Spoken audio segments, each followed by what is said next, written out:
You must be the ones tasked by the Academia with renovating Aru? That's right. Good afternoon. I'm Kaveh, and these two are Termezi and Naisaburi. Hey, I'll hate them! Come and introduce yourself! We've met before. This is Thoth, the Ibis King, and everyone knows these two. Afternoon, gentlemen. I've only ever seen these two in murals! Ah, the paintings in the temple. They show us chatting, playing cards, playing chess. Precisely the activities we most enjoy, funnily enough. No, only you enjoy playing chess. We were just humoring you. I wouldn't go that far. Back to the matter at hand. A preliminary assessment by the Academia indicates that this project requires expertise in various disciplines, including the deciphering of ancient texts, mechanical engineering, the restoration of ancient ruins, and elemental theory. The most capable minds in their respective fields are here before you. If there are no objections, we'd like to begin our work. The artisans who built Aru for Al-Ahmar gave their very lives to create this splendid work. Follow their example by giving your utmost devotion to this project. I didn't know that. We'll do our best, of course, but we certainly won't be sacrificing our lives. Such brazen words. Humans these days are a far cry from their ancestors. What little respect you show for King Deshret. No, that's not what he meant. Please, don't mind him. He shares your sentiments, just not your, penchant for hyperbole. Assuming that's what you were going for? I just think it's important to manage expectations. Forgive my lack of courtesy, but we simply can't sacrifice our lives to the gods on completion of the project like people in the legends of old. Here's a first draft of the project proposal for your perusal. Please let us know if you have any requests. Normally, I'd have made it look a lot more visually appealing, but we were really pressed for time on this occasion. I hope you'll forgive me if it's a little rough around the edges. Naturally. If my fellow ministers deem this meager display of respect sufficient, I suppose I can consider agreeing to their proposal. Why are you so preoccupied with the ostentatious displays of respect to Al-Ahmar? We should be trying to make things easy for them. You never know. We might have to rely on these young people to look after us in our old age. Exactly. This is Aru's mainframe. Be reminded to use it with great caution. We certainly will. Thank you for your assistance. You may attempt to lay out punishment should you so desire, though I'm afraid it would be futile. You and I both know that certain components of Aru can only be operated by humans. King Deshret always believed in humanity. Still, the reason that Aru's modules are designed that way is not so much because he trusted them, but more because he was wary of you. Is that true? No wonder human artisans helped to build Aru then. He actually required human assistance to create his greatest work. Naturally. Have you noticed that the Goat King keeps giving superficial responses? It's like he's just going through the motions and leaving the real debate to his colleagues. He understands the art of perfunctory speech. That's what earned him his position as the Minister of Ministers. It seems the rumors about King Deshret being a poor judge of character are baseless after all. Excuse me for being blunt, but it sounds suspiciously like you're putting yourself on a pedestal and mocking me. You're mistaken. And while there's nothing strictly wrong with making every conversation about yourself, it's not exactly a positive tendency either. You? Whatever. I knew it'd be like this working with you.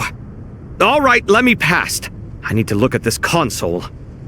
It's your job to activate it after all. Let's begin. Everyone, Please proceed with the external checks and preparations as per the procedures outlined in the engineering plan.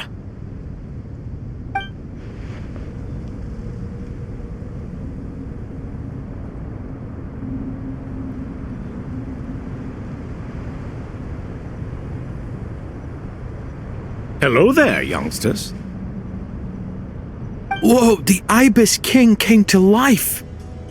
What do you mean, came to life? I've been alive the whole time! You did say we could start our research, right? Are you having second thoughts now? I've reviewed the proposal. The work you're planning to carry out on this grand device is ambitious in its scope. You have ample confidence in your abilities, I take it? I wouldn't say I'm feeling hugely confident, but given how bad things are, I'd rather at least try something than sit around waiting to die. You are the top scholars of your day. I trust you are aware that there are countless links between Aru and the Akasha? Aru and the Akasha? But I thought the Akasha was the Academia's greatest technological accomplishment, created years ago by the Dendro Archon to help her people access knowledge. And you too? Do you not know either? You've read the instruction manual, right? You tell them. An instruction manual? The Akasha has an instruction manual? The Dendro Archon is a kind and thoughtful god indeed. It used to sit on a shelf in the corner at the House of Dana. Not the most popular read. If the manual is to be believed, Aru was in fact the original inspiration for the Akasha system. What?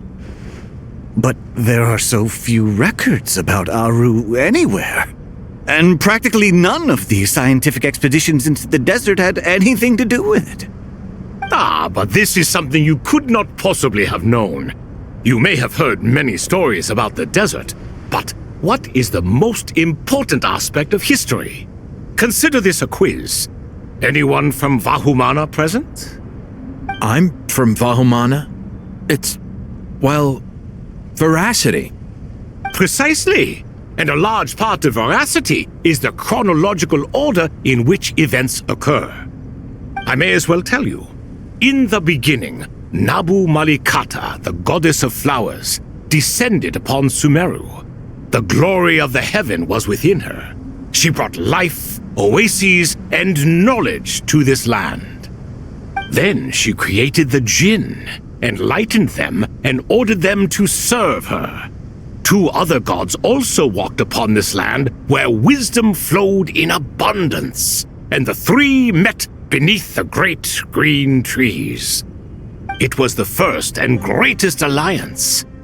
We should speak with reverence of this covenant between the three, which transcended both time and life. For they promised that in Sumeru, wisdom would be shared with all. All the great changes in Sumeru's history began with the goddess of flowers. For King Deshret's sake, she pried into the secrets of Celestia, and for this was burned to ashes by the flames of wrath. So grieved was King Deshret by her passing that he lost all interest in state affairs and devoted himself instead to the knowledge that she had brought back. It was after learning of the technology from that floating island in the sky that he first conceived of Aru. And so, the Akasha was inspired by Aru, while the basis for Aru itself came from Celestia's technology. Well, if the two share a common technological origin, then connecting one system to the other is an entirely feasible idea. Unbelievable. Have you no reverence at all for celestial technology? No, I do, but there's no time for that. The schedule is too tight. Blame it on the deadline. Perhaps you could try coming up with our cutoff dates. You know what it's like having to turn around 5 different drafts in one day? I wouldn't wish it on my worst enemy. Yeah, also, Sir Ibis King, you don't plan on getting directly involved at all, do you? Yes, well, you strike us more as having come to give a popular science lecture. Or, wait, does this count as more of a first-hand witness statement? Neither. Anyway, this sounds like far too much work for me. Still, if Aru is so powerful, why didn't King Deshret use it for more ambitious ends? Because it was never fully completed. King Deshret had grand plans, but he perished before they could come to fruition. In the beginning, his wish was to create something that could rival the very world itself. The Lord of Flowers sacrificed everything for that ambition. What he desired, she bestowed, and thus was knowledge brought into the world. Her courage and sacrifice had to be honored with the most splendid of monuments, or King Deshret would surely have deemed it a grave injustice. And that monument, built from knowledge and technology, etched with a sacrificial and courageous love, even in its unfinished form, it deserves to be treasured. At that time, King Deshret said the following to the Lord of Dendro. "Since we share an eternal covenant, I shall never be your enemy. Hence, the fruit of wisdom from the heavens is not to be devoured. Remember, it is not that I lack the power to become the enemy of wisdom. Yet you and she have taught me much and shown me kindness. For this, I cherish you both." In the end, Aru was only used to store a portion of the souls. It was but a primitive form of the masterwork the king had envisaged. His final hope for Aru was to return to the past, when she yet lived. So the point you're making is, King Deshret was both powerful and ambitious, and he only ceased his imperious ways out of affection for the goddess of flowers and the Dendro Archon. You could see this as an act of mercy, but you could also see it as the sentiments that lay between these three gods placing constraints on him. This was, after all, the foundation of the alliance between them. This explains why Aru was both a prison and a monument, and why the answer to the three questions was time. You have to be careful who you get involved with, or you invite all manner of misfortune. This is as true for gods as it is for humans. Love is the same. It is both a prison and a monument. All right, let us pause the story here for now. Seeing as you've been so diligent, I'll offer a little help. Who's in charge again? Is it you two? Ah, yes, me and him. Now then, close your eyes. Wisdom hides in the space between the tangible and the intangible. It is to convey the incommunicable through the simplest of mediums. By the power of King Deshret, I shall grant you a glimpse into the unseen secrets that lie at the threshold of existence.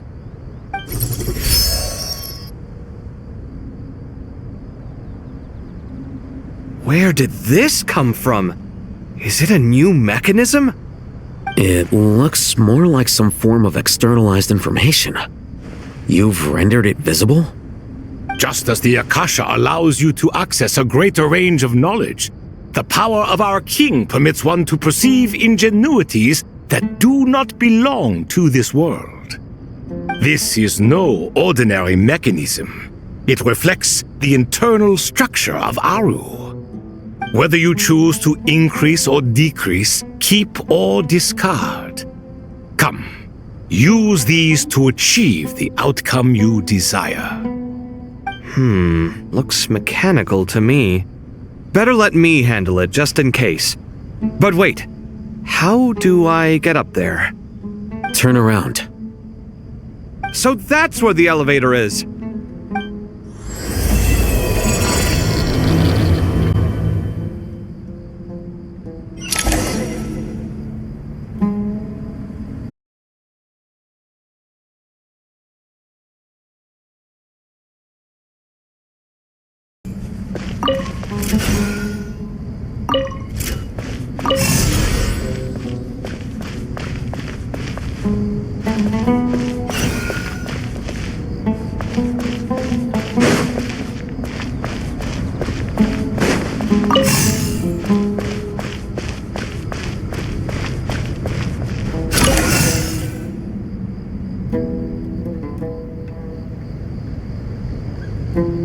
Obelisks were used to record important information in the ancient desert civilization.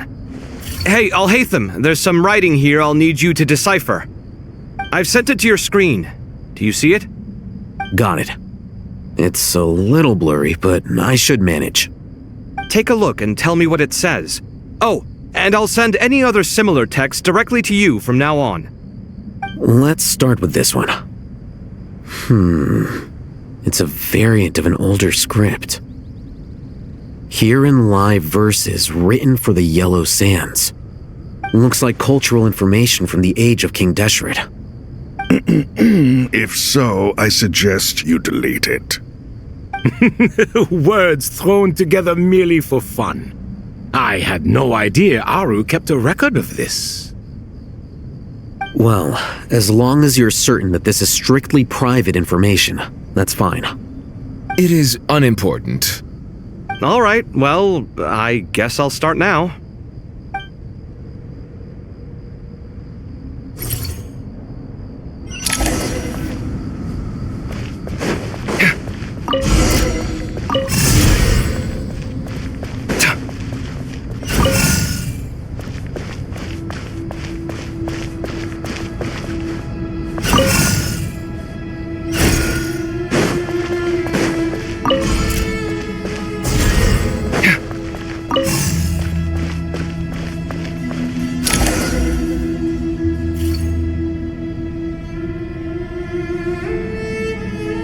Found some more. Sending them over to you now.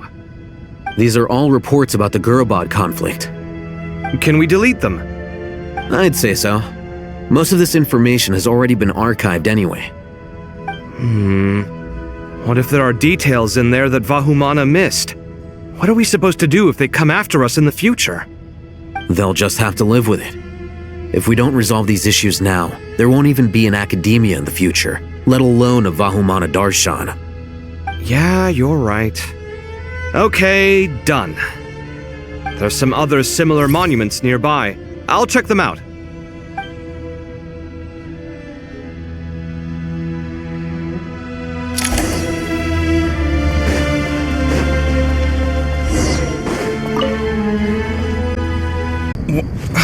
Where's my...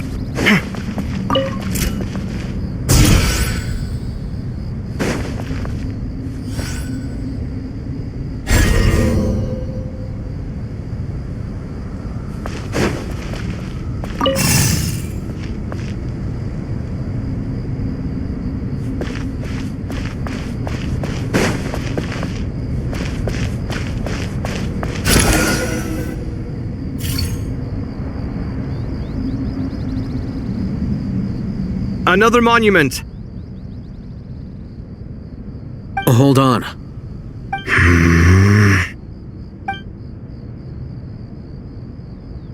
You're still reading it? How long is it? It records the development and governance of the Oasis civilization. Most of it concerns the Jinn, but it also contains records left by the artisans who built Aru. Is it important? Some of it. There was no way for me to read the whole thing in its entirety, so I had to rely on my intuition to pick the parts worth keeping. What about the artisans' records? What do they mention? They're speculations, mostly. For instance, they were wondering how to protect themselves if King Deshret decided to silence them after the construction of Aru was complete. Sounds like pure mythology to me. Surely that kind of thing didn't really happen. The records do emphasize that this was merely their conjecture based on various myths. Still, the artisans did leave details of their plans to survive, including blueprints for their escape route. Even that got recorded? Okay, well, I'll make a copy of this first before I delete it. Is that truly necessary? You won't be needing those. No, the blueprints are important. I want to keep them as a memento.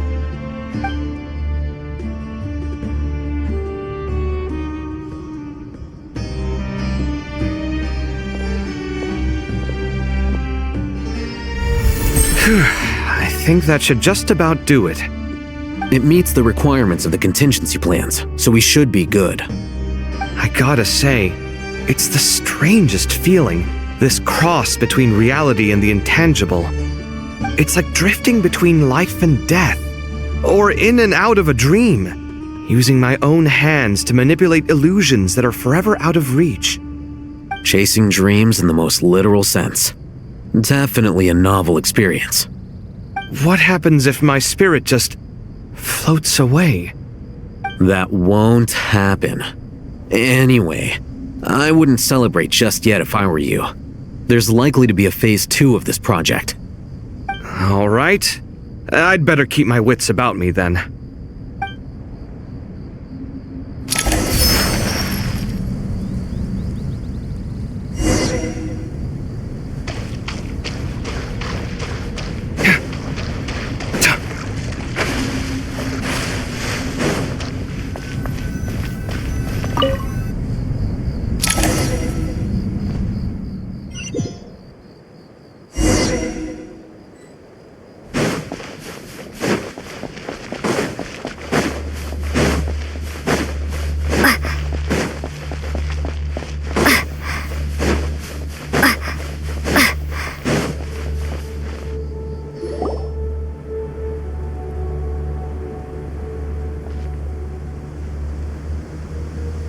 Traveler from afar, do you worry for the fate of Sumeru as well? Whoa! It's Sobek the Crocodile King! Greetings, Crocodile King. Please be at ease. I'm just here to chat with you about Lesser Lord Kusanali. Sounds like you really care about her. Yes, although to be exact, it is a mixture of both concern and curiosity that I feel. Speaking of Nihida, Paimon was wondering how she's doing. Wait a moment.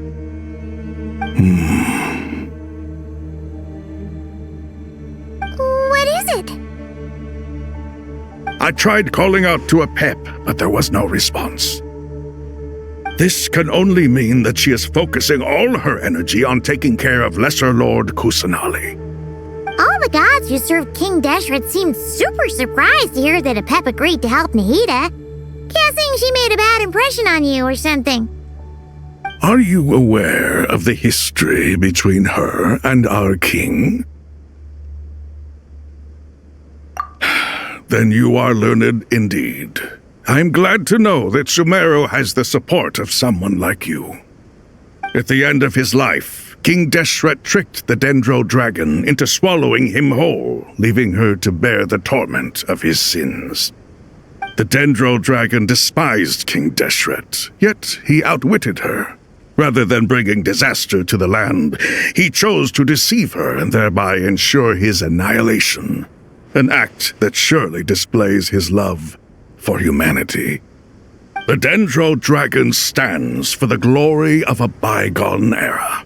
She hated Al-Ahmar and what he represented. All the gods, all the power they wielded. And so, her willingness to help the Dendro Archon through this crisis comes as a great surprise indeed. It makes one wonder whether, perhaps, the Dendro Archon assisted her in the past. Yep, Nihida did her a huge favor.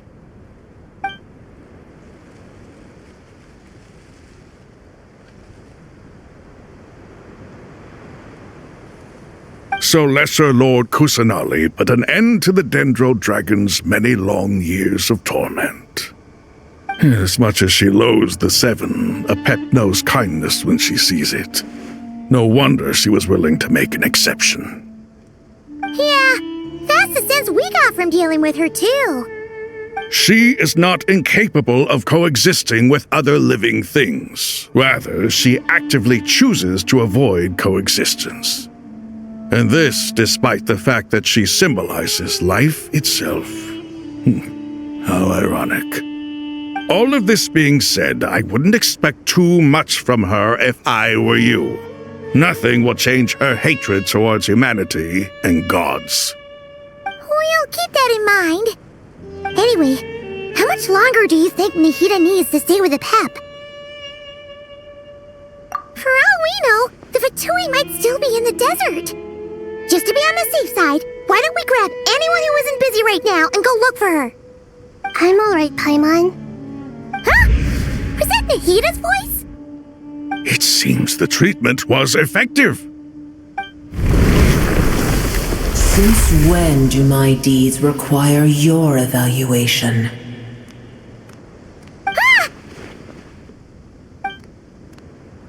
Here will do just fine. I had no intention of taking you any further. One ought not expect greater generosity than they have earned. You always hide your kindness away like an oasis within a sandstorm. Only those who make it through the swirling winds can know just how beautiful that oasis is, and how much hope it brings. You dare appraise my being? No, I'm expressing my gratitude. I want to thank you for sharing your precious life force with me.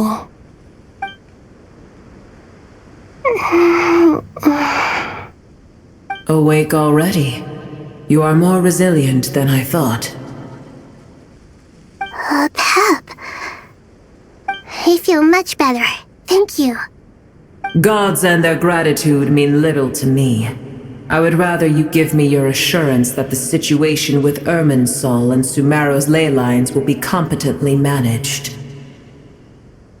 If I suffer any ill effects from the ley lines, you, as the god of this land, will be held responsible. And you would not enjoy being held to account by me. I understand what you require, but I would assume this task even if you did not demand it. Sumeru is my responsibility. I must resume my duties as soon as possible. A farcical notion. God of Sumeru, I hope you realize how unextraordinary your strength is. And yet, maybe it is precisely what defines me. A god of wisdom is not meant to rule by force. Then hold steady. We go forth. Well, I'll be. Is that a pep? Do my eyes deceive me? Of all places, the Dendro Dragon has decided to visit the mausoleum of King Deshret? I see that after all this time, El Ahmar's menagerie of ministers remain as vile as ever. It's a pleasure, Dendro Dragon. Had you arrived but a little sooner, you might have attended a meeting of the Seven Pillars. What a nauseating thought. You are not the first insects I have had the displeasure of dealing with today. A swarm of them tugged on my tail on my way over. Goodness knows what hovels they crawled from. Why do all the creatures of this world remain so lowly after all this time?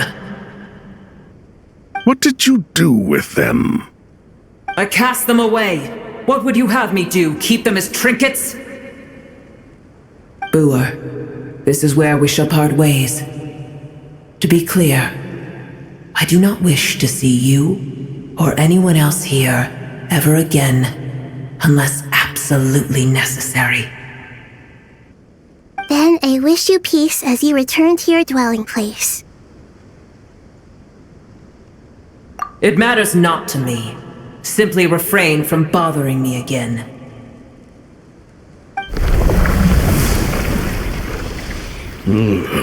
A force to be reckoned with. At times like this, I feel glad that she has no interest in any of this. Hold on, just hold on, okay? We're almost there. We made it! Huh? Wait, that voice! It's... Uh-oh! I'm gonna fall!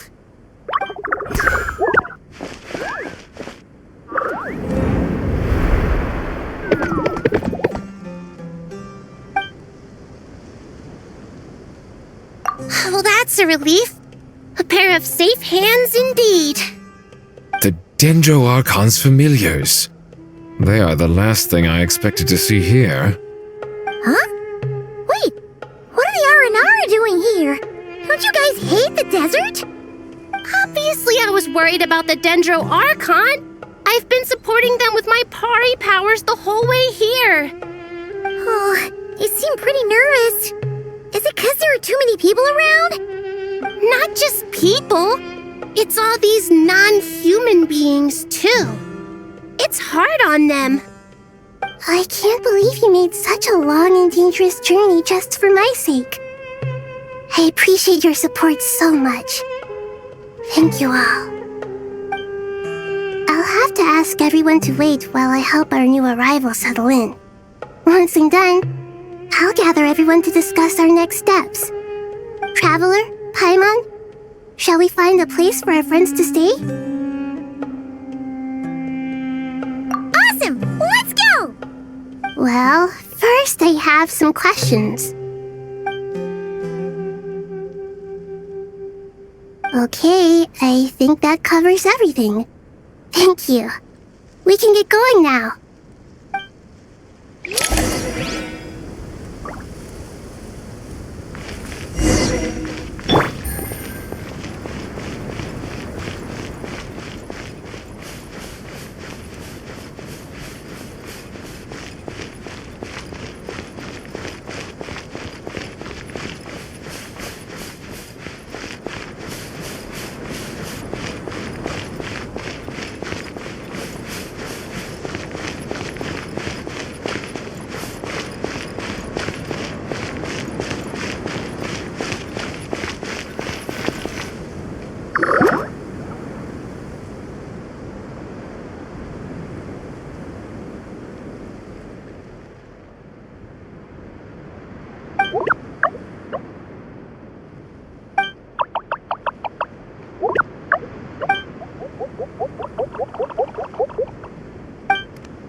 Hello, everyone.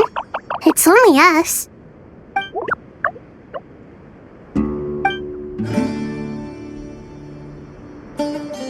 It must be very tough for you coming all the way out here, especially since you don't like the Voluka. Is everyone back in Vanarana doing well?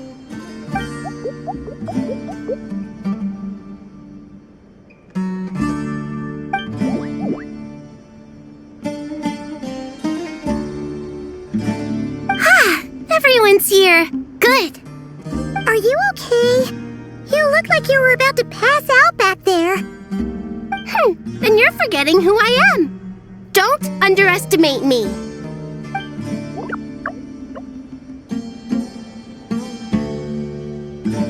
Red Flux. Oh, excuse me. Are you comparing me to Paimon?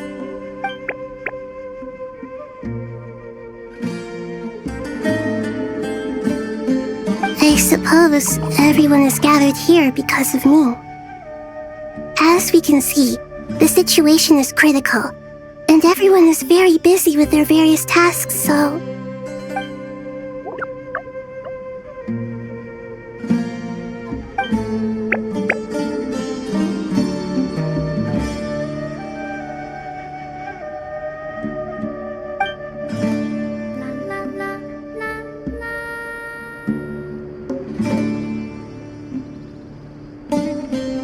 I can't thank you enough.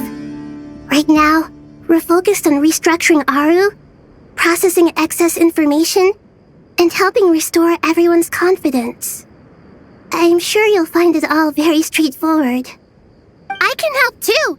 Just let me know where I'm needed.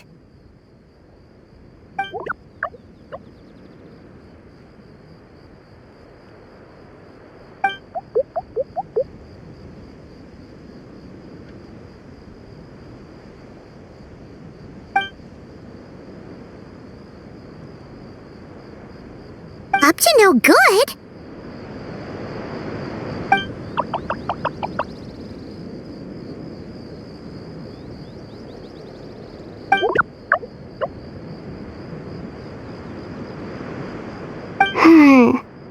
That definitely sounds suspicious. Traveler, Paimon, I have other work to attend to here that needs to take priority. Could I trouble you to investigate the situation Arabalika spoke of? No problem. Leave it to us. Thank you. I'm counting on you.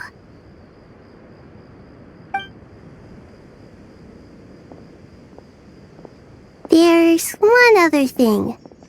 If you are to work alongside the people of Sumeru, you will need to make yourselves visible to them. Is that acceptable to everyone?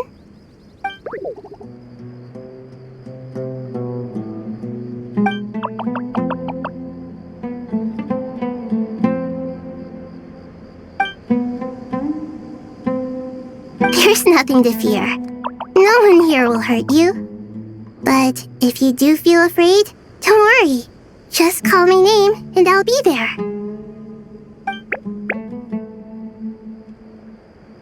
Very well. Now, I shall bestow a small blessing upon you all. Whenever people see you and interact with you, from the moment their gaze meets yours, they will experience the most beautiful of dreams.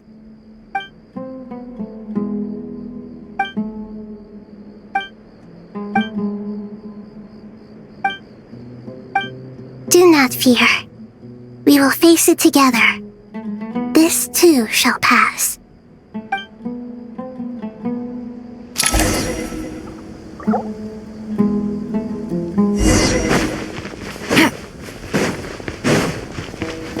Take it easy.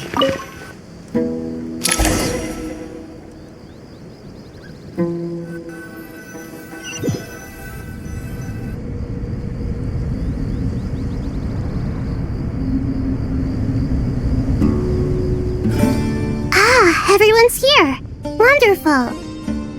Dendro-Archon, you're back. Are you recovering all right? You mustn't push yourself too hard. I'm doing very well. Thank you for your concern. I see. Using the power of Aru to reboot the Akasha and gain access to Irminsul. It's a sound plan, although... I regret to be the bearer of bad news, but with the state that Irminsul is currently in, it's impossible to access via traditional means. Even the Akasha won't change that.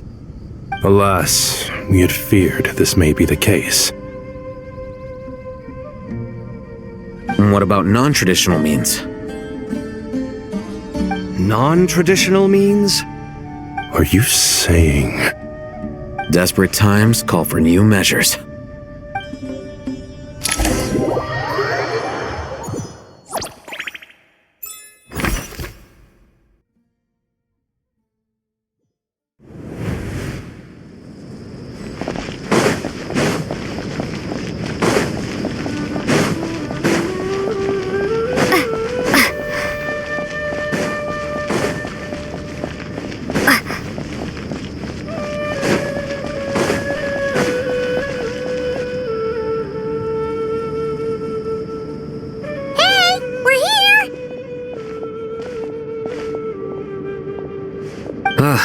It's you.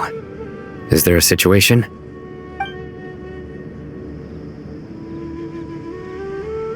The Aranara have good intuition when it comes to people. In other words, there may well be a traitor among us. Given everything that's going on, I'd be more surprised if there wasn't. Miss Nefer, as a professional intelligence broker, I trust you have a solution? Not one that I'm willing to volunteer. What's in it for me? Let's say I'll treat this as a pilot project aimed at expanding your intelligence operations. Whatever business you're in, an avenue to demonstrate your abilities could never hurt. I like the sound of that. Glad we're on the same page. Given that you rarely set foot in Sumeru, practically no one at Caravan Rebot knows who you are. I take it you've read the files on everyone in the area? Yes. I also skimmed the list of evacuees, and am more or less up to date on where everyone stands. Any initial suspects? Limiting the scopes to males whose recent activity could be viewed as suspicious, I've identified 3 names. The Aranara saw 2 people talking, but currently we only have 1 suspect. The other person was probably just a messenger, and in all likelihood has already left Caravan Rebot. Everyone is heading for the desert per the evacuation order. Anyone willing to turn back at this stage is almost certainly with the Fatui. There's no way it was a spur-of-the-moment decision to act at a time like this. This spy must have been planted long ago. We need to smoke him out from wherever he's hiding.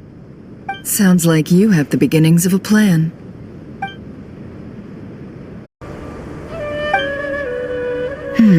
I see. Your suspicions are well-founded. I'd be watching him too if I were you. So far, we still lack solid evidence that he's been bribed. He hasn't made any recent purchases that would indicate he came into some cash. Then let's get closer to him to confirm before we make our move. I can handle it. I'm not based in Sumeru, so barely anyone at Caravan Rebot knows who I am. And you're certain you've never encountered this person in Nodcry? I'm certain. Besides, it's extremely rare for me to have had any direct contact with Sumeru mercenaries besides Jet. There's no way he could have seen my face before. Sino, stay out of sight and wait for my signal. If he raises any red flags, I'll bring him toward the main road. Understood. I'll take it from there. Excellent. Well, it's a pleasure working with you.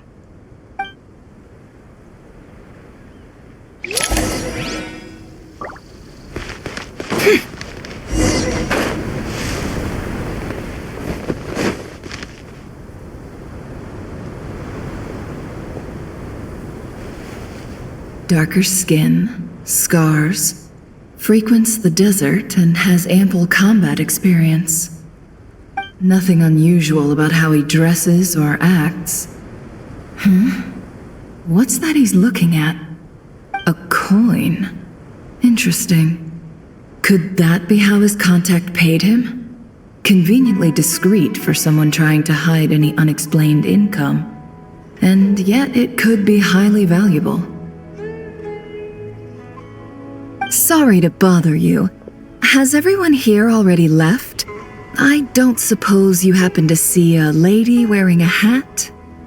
Ma'am, what are you doing in Caravan Rebot all by yourself? The main group evacuated some time ago. Didn't you pass them on the road? My friend and I lost some of our cargo along the way. I didn't want to miss out on potential business, so I told her to go on ahead and meet the client while I retraced our steps. I didn't think it would be so late by the time I found it. And then there was a terrible sandstorm. I guess I must have taken a wrong turn, because I didn't see any large groups on my way here.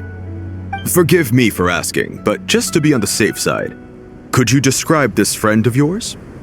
Sure. She has blonde hair, and she was wearing a hat and a white dress. You'd definitely know if you'd seen her. Yes, I think that does ring a bell. My apologies. During this exceptional time, the Core of 30 are under orders to be extra cautious when dealing with unknown people, whoever they might be.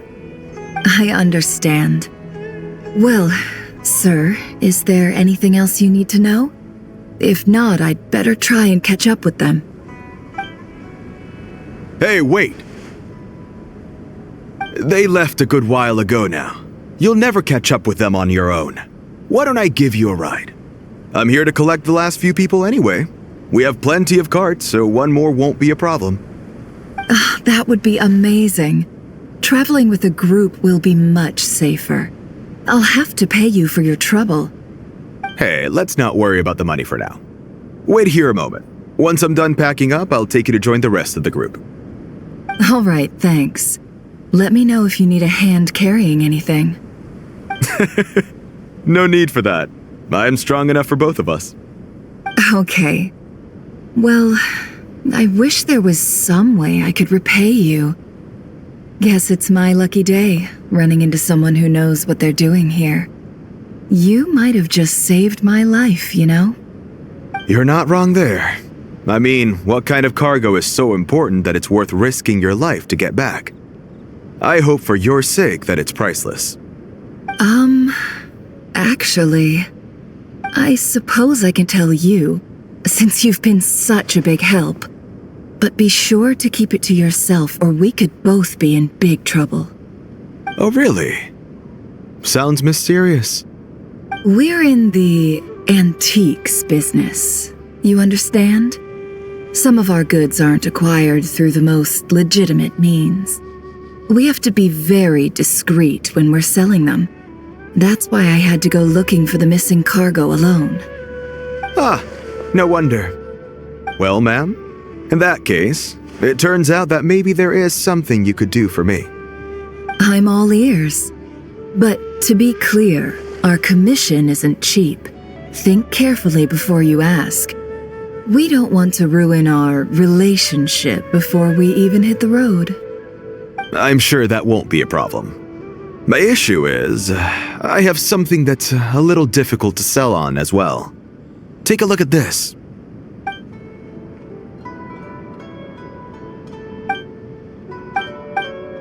Pure gold. That's quite something. How'd you come across it? Dig it out of some ancient tomb? If you look hard enough, there are many treasures to be found in the mausoleum of King Deshret. It has no distinct Snezhnayan markings. That'll be why he's going with that story. And he clearly doesn't want to arouse suspicion, so he's on the lookout for an opportunity to make a quiet trade. Surely you have an existing business partner. Won't they take it off your hands? I hope I won't be attracting the wrath of my competitors by helping you sell this. The shop I used to work with is having cash flow issues at the moment after losing some money. I'm under enough pressure as it is without having to deal with them. On the off chance anything went wrong, I'd never get my money back. I understand. Gold is the last thing that traders with cash flow problems want to see. Well, in that case, I think we can work something out. As it happens, I'm just about done packing. Shall we make a move? Sure. Let's walk and talk. This evacuation was a huge operation. They needed a few people to stay behind and tie up loose ends. And I ended up being one of them. You're lucky you ran into us in time.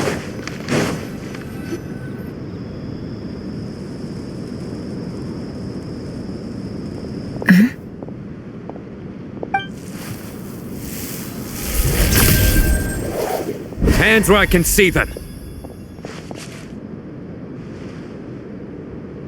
General Mahamatra! No, wait! What are you doing?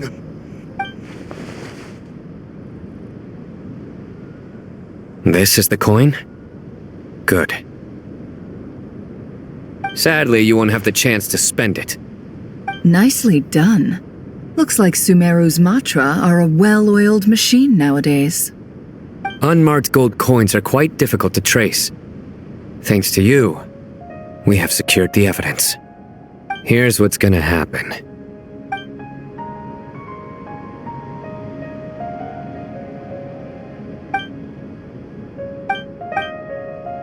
Southeast from here, leeward side of the hill.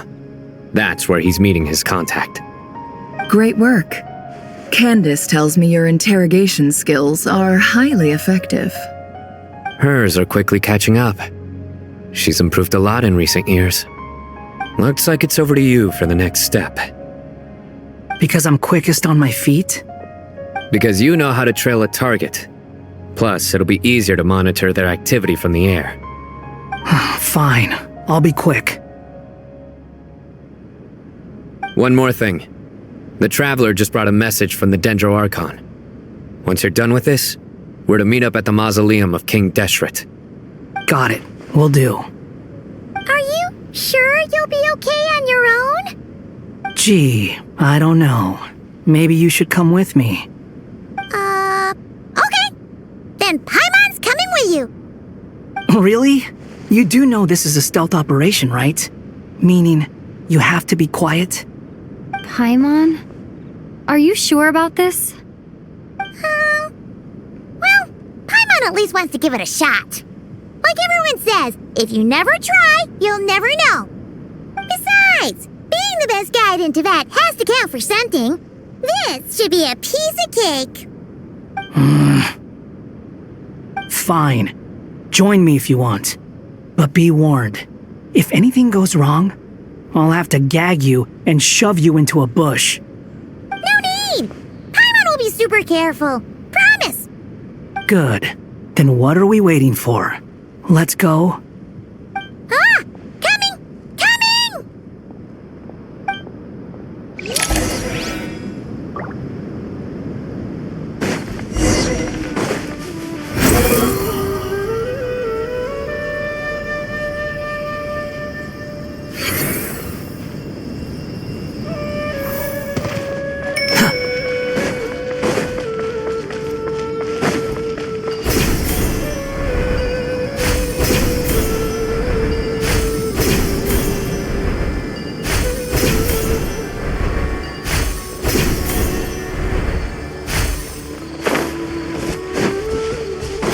Following me. That guy! Wait up! Hey, slow down, will ya? We're here. Now we wait. Okay, yeah, cool. Cool. What's on your mind, Paimon? Huh? Oh, nothing? I thought all you cared about besides being a guide was food and sleep. Why the sudden urge to go on a dangerous mission? What's that supposed to mean? Paimon's been on plenty of dangerous missions before. But never on your own. You hardly ever leave the traveler's side. Just saying. I'm kind of at loose ends right now. So if you did want to share, I suppose I'd have to listen. If not, suit yourself. Makes no difference to me. That guy? Do you think Paimon is useless? What? Where's that coming from? When we were in Notcry, Paimon suddenly realized something. Even though Paimon's with a traveler every single day, whenever we face real danger, she can't do anything to help. Paimon doesn't get like this very often. She just got really scared when the traveler got kidnapped that time. What if she never came back? What would Paimon do then? And the more Paimon thought about it, the more useless she felt. But Paimon doesn't want to be a burden. Paimon wants to be a friend who's actually useful. Does that make any sense? You know, that feeling of just being completely useless and... Oh. Paimon probably sounds so ridiculous right now. You asked the right person. Boy, do I know that feeling. Oh, that guy. I'm not gonna try and encourage you. What I will say is this. When you start doubting yourself, you have two choices. Give up or change. You have to make the decision to move forward. Otherwise, no amount of consultation from other people is gonna help you. So ask yourself, what do you want? To get stronger? To learn more? Whatever it is, go do it. You won't have any regrets if you can at least say that you tried. Oh, all right. Something's not right. Shouldn't they be here by now? Paimon, is it just me? Or is it a little too quiet around here? Should Paimon take a look? We'll give it another hour. If nothing happens, we head back. Okay.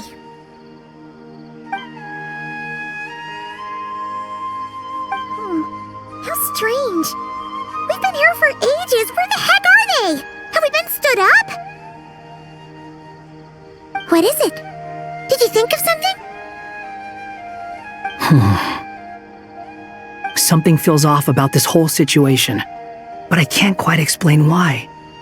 We know for sure that the guy Sinocot had something set up, yet somehow his contact is a no-show. So, either the handler got caught, or, more likely, they decided to cut our guy loose. But how would they know to do that?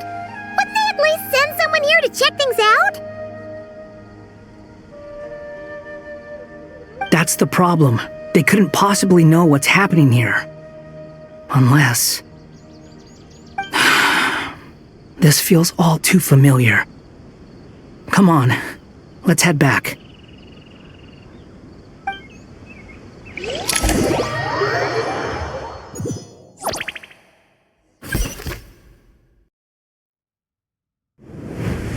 Even though this isn't a formal meeting, I'd still like to start by saying how grateful I am to each and every one of you. Thank you all for coming here and standing by our side. Shesipank and Bennu are currently assisting the scholars with the maintenance of Aru. Please forgive their absence. As for Hermanubis, may he rest in peace. We remember him with great fondness.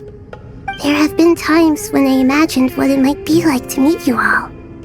Now that it's really happening, I feel quite emotional. Time has taken many things away, but that which remains is all the more resilient. I must say, there is one thing that rather surprises me. You appear to be in good spirits, Lesser Lord Kusanali. But even so, I can sense that the life force given to you by the Dendral Dragon has far from fully resolved the problem of your vitality. Oh no! So even Apep's power didn't work? Don't worry, Paimon. It worked very well indeed. The issue is how closely I am tied to Irminsul. Until the problem with it is resolved, there is no way I can fully recover. Sumeru has undergone tremendous changes during your absence. When gods pass away, inevitably, people's faith in them grows weaker. You must have sensed it already. Your power is not what it once was. Regrettably, this is true. I too have grown weaker due to the effects of Irminsul. Right now, we're all in quite a sorry state. Then what do you suggest? We take all the help we can get. Sumeru is our shared home. You and I, gods and humans alike, we must unite all our strength in this moment. Though Al-Ahmar is no longer with us, the alliance between the three gods remains in force. Regardless, as subjects of our king, we have a responsibility to support Sumeru through this catastrophe. Not to mention that it was the people of Sumeru who released us from this prison of Aru. Times have changed, and the people of today possess greater wisdom than those of the past. You really know how to give a rousing speech, Koti. Now then, let us learn more about your plan. The brightest minds of the Sumeru Academia are busy opening and renovating Aru. They claim it has something to do with Irminsul? Correct. Irminsul has existed in Teyvat since the very beginning. But during the Age of the Dragons, it did not possess the significance it holds today. After the heavenly principles arrived, the power of the Light Realm was divided into elemental energy, and Irminsul was refashioned as a device that records and preserves all information. Since then, everything in this world has been inextricably linked to it. As the Dendro Archon, I have a duty to protect Irminsul. To Sumeru, it is both a national treasure and undeniably a major threat. Teyvat has seen many upheavals in the last few years. The most recent of these was a major crisis in Notcry, which forced Sumeru to be even more vigilant than usual. I made sure to monitor all the pathways through which an outsider could potentially transmit themselves into Irminsul. But despite my efforts, a major problem still arose within. I still believe that someone has actively invaded Irminsul. But rather than taking any of the pathways I referred to, the intruder chose instead to utilize the most direct route, and the only one that cannot be protected against, by entering Irminsul through death. I see what you mean. You cannot simply stop all deceased souls from returning to the ley lines because of a potential invasion that could occur at any time. That's right. as important as it is to guard against external threats, I couldn't allow myself to stop the souls of the departed from finding peace. Please, understand how difficult this predicament was for the Dendroarchon. Defense has never been an easy task. After Irminsul was invaded, my authority was quickly restricted. Soon after that, the tree began denying access to any connections. I'm sure you feel responsible, but you are not to blame. No one can predict every possible disaster. There will always be trials and tribulations for the world to endure. But the people of Sumeru should not have to endure this. We must find a way to break through the lockdown and connect to Irminsul. And this is why you need Aru. Yes. The only thing in Sumeru capable of rivaling Irminsul in terms of overall function and performance is Al-Akhmar's legacy, Aru. All I managed to do before falling into a coma was make some minor adjustments to Irminsul. Using Aru is a last resort, and a move that comes with enormous risks. The scholar's initial plan was to borrow Aru's power to reboot the Akasha, then use the Akasha to connect to Irminsul and investigate. Unfortunately, Irminsul has suffered far greater damage than they first thought, rendering that plan futile. To rise to the challenge, we had to resort to a more extreme and far costlier means. This has led to a number of new contingency plans. To reclaim Irminsul, our brightest scholars have made further modifications to Aru with multiple goals in mind. I thank you all for giving them your blessing in this endeavor. Human wisdom has clearly improved over the millennia. You have not only our support, but that of the Jinn, the Aranara, and the Pari. Together, we will do everything in our power to save Irminsul. By the way, when you spoke earlier of an intruder, it almost sounded as if you knew who you were dealing with and what they were capable of. Well, since you ask.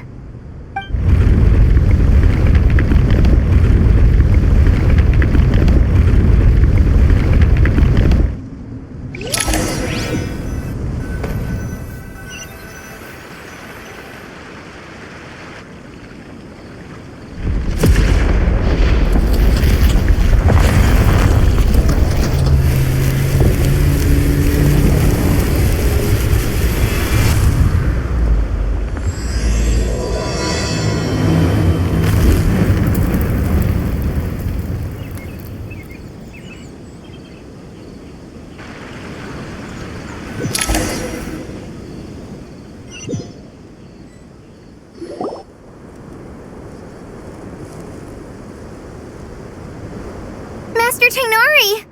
What is that? Is this Irminsul? How did this happen? What's going on inside? Luckily, we managed to evacuate everyone. What in the world was that? That was terrifying!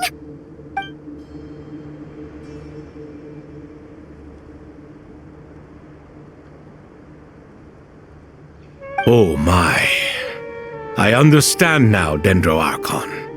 You make yourself quite clear indeed. Not once over the millennia has Irminsul been so terribly afflicted as this. Please continue, Dendroarchon. Irminsul's root system is what comprises the ley lines.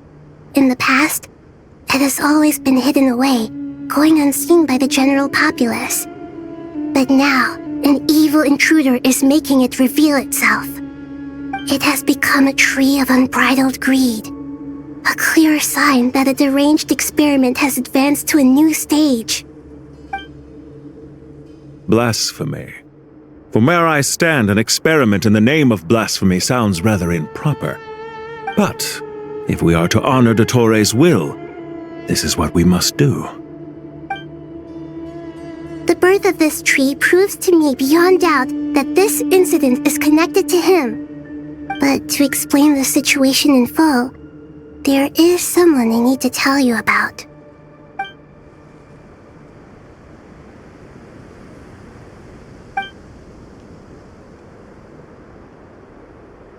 Zandik. So it was him. I saw him in the desert once. A man of supreme arrogance. So this is where it has taken him. But didn't Dottore die and not cry? How is he still able to do all this? He must still have loyal followers amongst the Fatui. Even so, I'm still unclear as to how he has been able to wield such a profound influence over Irminsul. I can confirm that Fatui forces have arrived in Sumeru City. Furthermore, Irminsul seems to be undergoing some kind of mutation. Evil branches are beginning to grow. Things that do not belong to this world are slowly but surely materializing. Sorry, I couldn't think of any other word to describe it. They don't seem to be fully formed physical entities yet, after all, but they are gradually becoming real. A baleful tree climbing up into the heavens. Speaking of Dottore, I have some information on that front as well.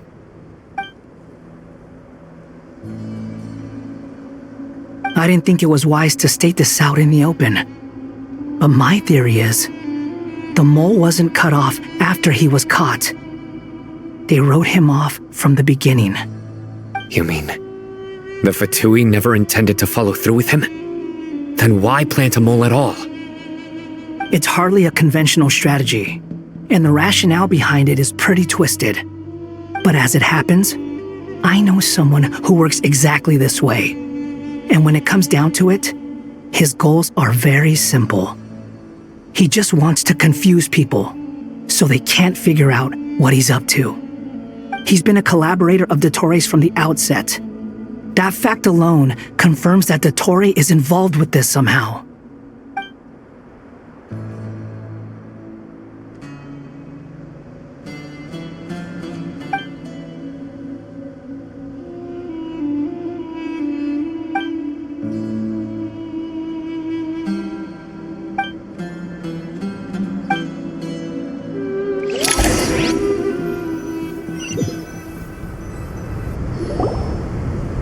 There is still much to be done.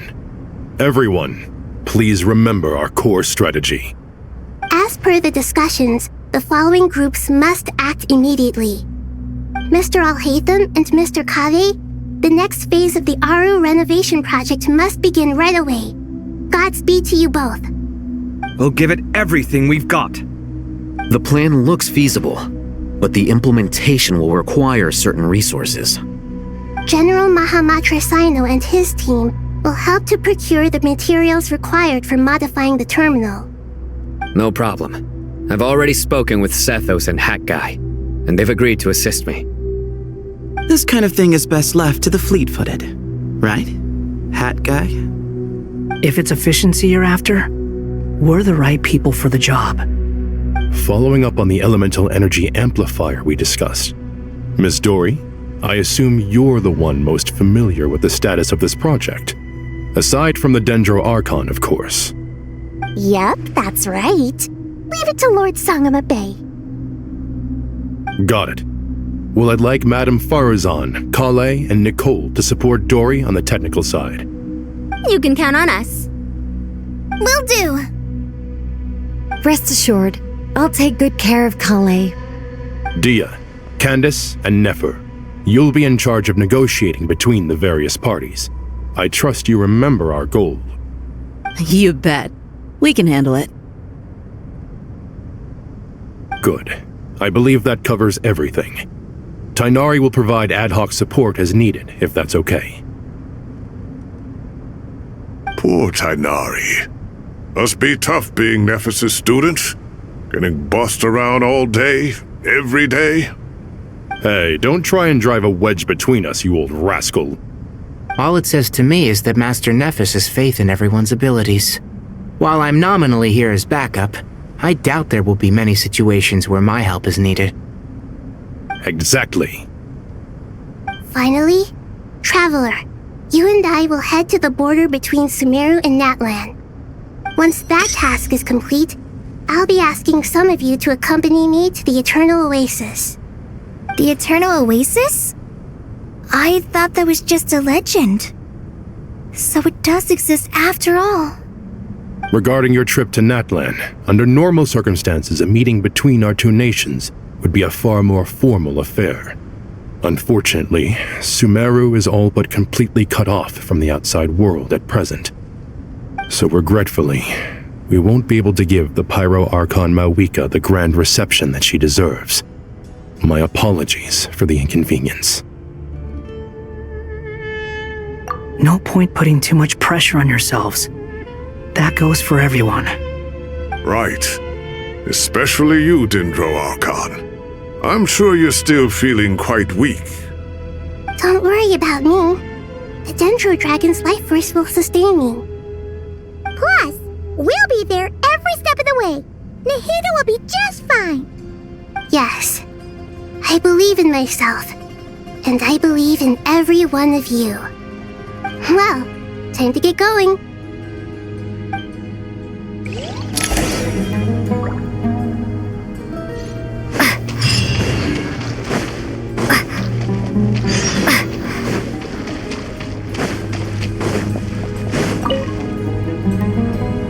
To what extent we can implement the final plan depends on how successfully the Akasha can be modified and configured. And to make sure the configuration works, Aru will also need some further optimization. Yeah, no surprises there. Once we roll this out, any Sumeru citizens who already have Akasha terminals can simply continue to use their existing devices. This still leaves us with a significant equipment shortage, though. Many groups of people were never issued Akasha terminals, including mercenaries, the desert folk, and many others. We'll need a supply of rare materials for the renovation of Aru and the production of new terminals. Right now, the best place to source these locally is from the primal constructs within King Deshret's mausoleum. Time is not on our side here. It's gonna be a race against the clock. The Aru merge and renovation project will have to be carried out by you two. Everything's riding on this, so failure is not an option. Best of luck to you both. As discussed, General Mahamatra Sino and Mr. Hat Guy will source the required materials. Mr. Sethos is quite familiar with the layout of King Deshret's mausoleum. With him accompanying them, things should go quite smoothly. I have every confidence. In the meantime, we may as well take a breather. Makes sense. There's not much we can do until the materials arrive. Get in formation and stay close. What is this, boot camp? Knock it off. It's just Sino being Sino. You know what he's like. Everyone clear on our mission objective. Look at the excess primal constructs, dismantle them, and extract the required materials. And King Deshret's 7 pillars agreed to this? If they're just sitting there doing nothing, we might as well put them to use. Thoth's words, not mine.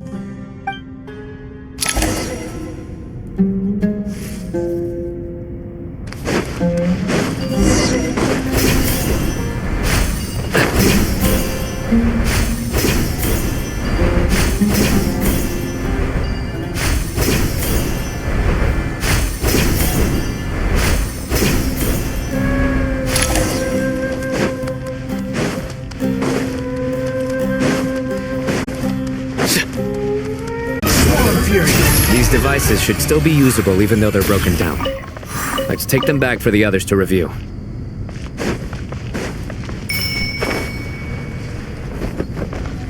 Quit following me. Quit following me.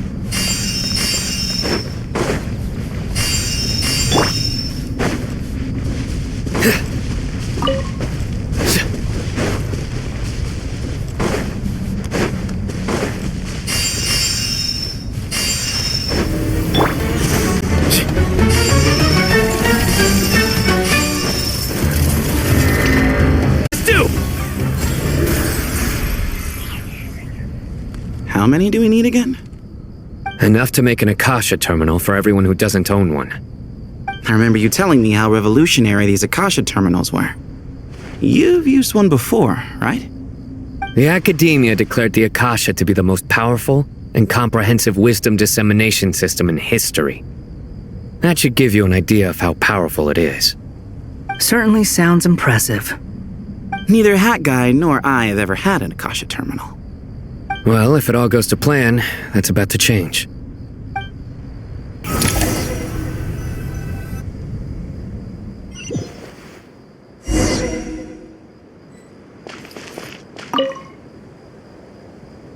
Oh, goody! Thank you so much for handling the delivery. What a long way it was. You've really outdone yourselves. I'm well aware what a bumpy, dangerous journey it must have been. Now, I would have loved to oversee the process myself, but of course, those of us who know the plan can't leave the mausoleum. Oh, trust me, I'm patting myself on the back for my assembly work here. Simply flawless work. But will you really be needing all of this? According to our plan, yes, this is the quantity required. I have no complaints about the quality either. Only the price. So expensive. I heard you covered a lot of the funding out of your own pocket. Oh, that's an exaggeration. The academia provided most of the funds. I just offered a small token of my goodwill. Of course, the real tragedy is how little profit I'm making on this. You know, it's a serious crisis when you can't even make money out of it. It's really quite a beautiful design.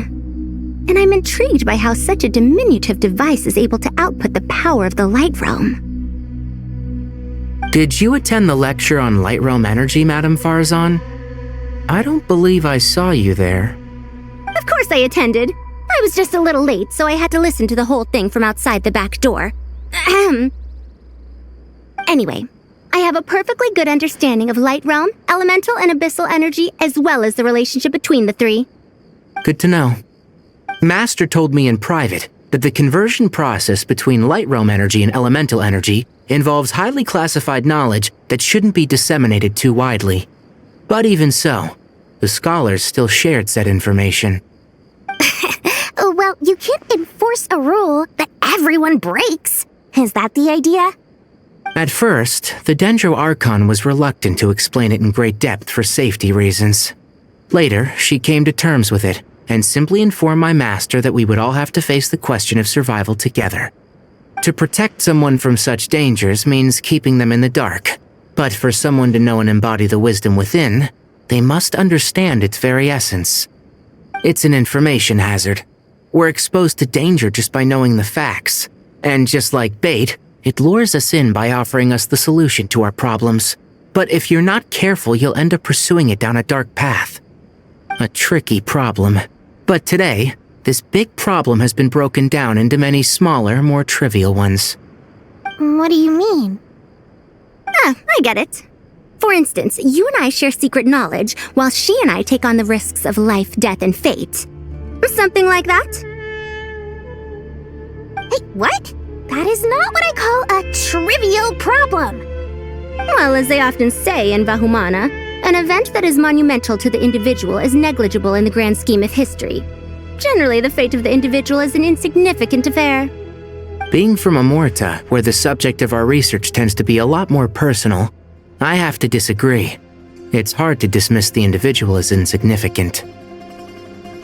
In other words, the big problem of survival has been broken down into many small, interconnected factors, and each one of us represents one of those factors. When the same secret is shared with a group of people, the same fate binds them together. Most people would find this unimaginable, but to us scholars, this is the path that has always beckoned to us. Sharing knowledge is a good way to fight against fate. I will always believe in that. All right, I think that's everything. Thanks a lot. But don't go anywhere just yet. I'll still be needing you to calibrate the equipment.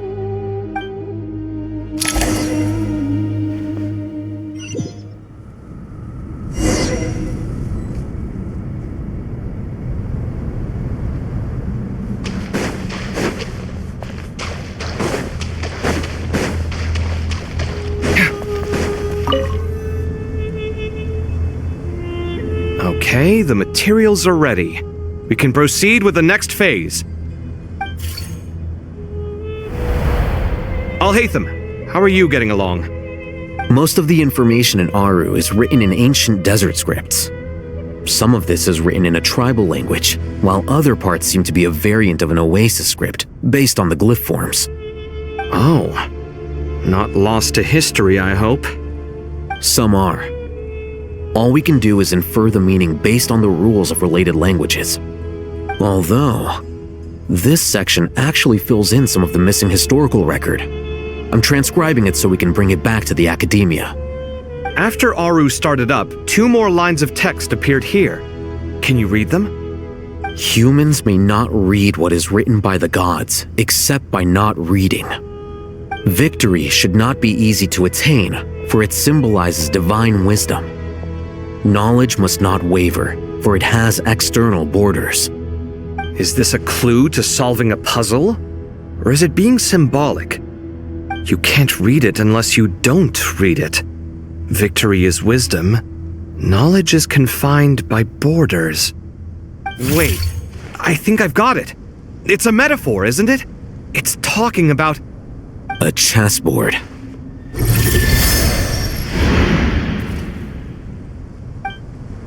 You were right.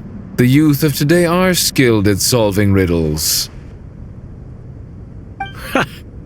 Have the secrets buried in the desert not been unearthed over the years all the same? Since Aru is a place reachable through wisdom, this day was bound to come sooner or later. Oh, I've always been against overly cryptic sentences. Don't you get tired of reading and writing all that? Ah, it's you 3. Just in time.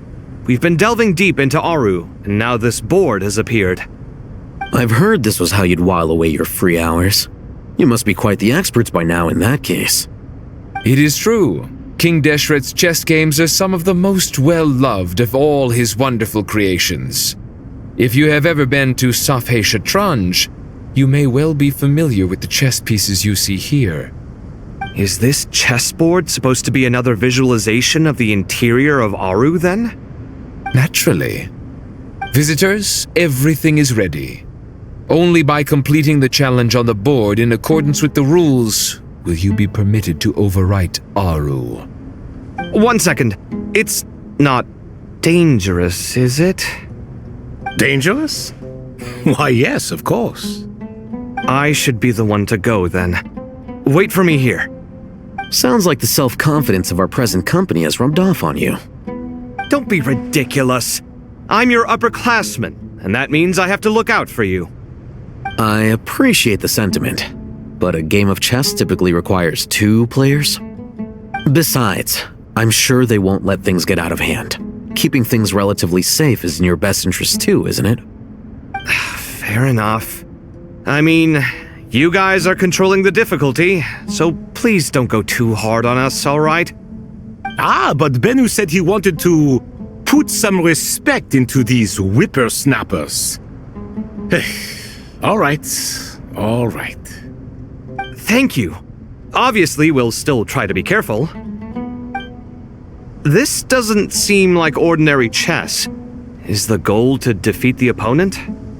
No, you must enter the board and pass the trials we have placed there. Ready? Let's do it.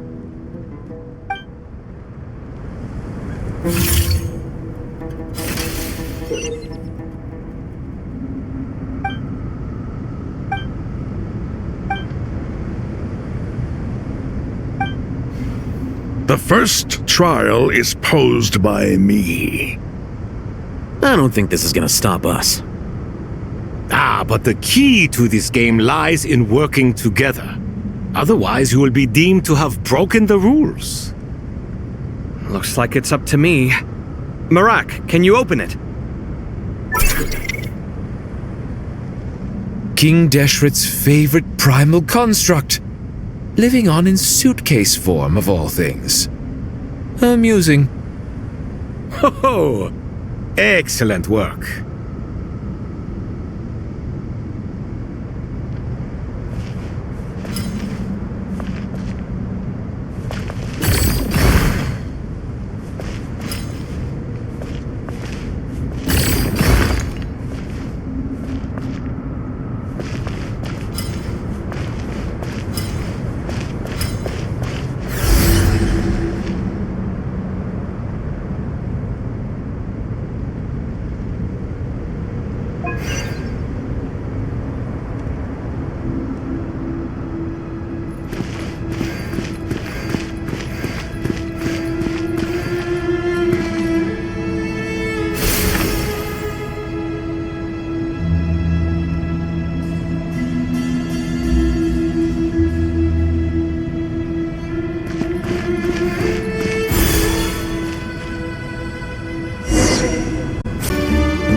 is the time for my trial. Now, don't be nervous. I'll make it nice and easy for you. Really? Thanks in advance. We appreciate it.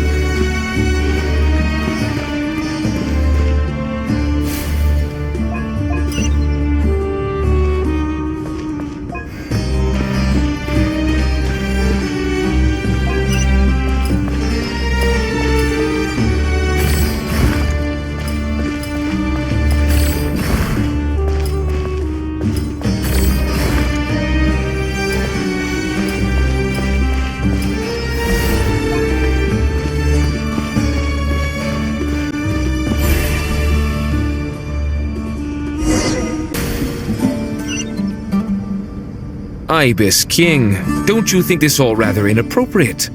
You may as well be handing them victory on a silver platter. Do not expect me to follow your lead. Ha! Suit yourself.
Strange time to catch up on sleep.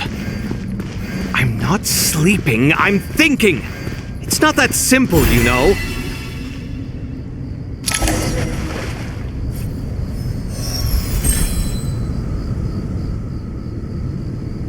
Done. Finally. It's over. But seriously, that was incredible! Standing on the chessboard felt completely different from standing on solid ground.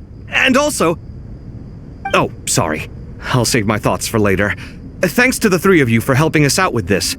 Is it just me, or were you giving us quite a lot of guidance along the way? We made but a humble contribution. You lived up to our expectations. Bravo! Our aid was not given for naught. In addition to the existing functions, I'd like to ask you for another favor. Since Aru's interference shield can cover the entirety of the mausoleum, it should be possible to extend its range even further. Perhaps you can find a way. So, building upon the existing functions to... I'm with you! Imagine for a moment. What would the ideal outcome look like if this function were compatible with the devices? I agree. This is the best solution possible. Please, everyone, we beg you to help us. Me, oh my! Well, since you ask so very nicely, I suppose... Goti? Kroko? What do you say? Naturally.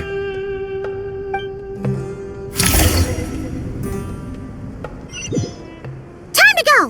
Let's go find Nahida!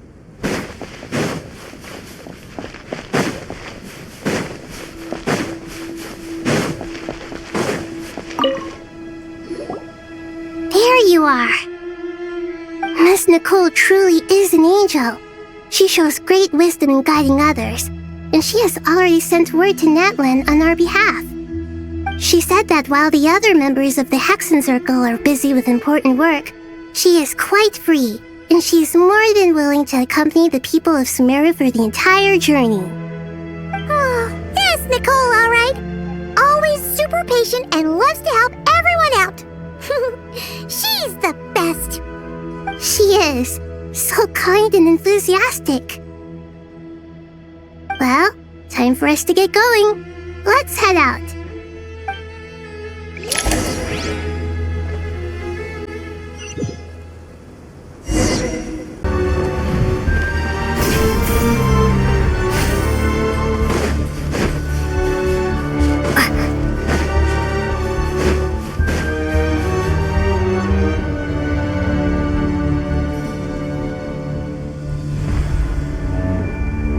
This should be one of the closest places to Natlan in all of Sumeru.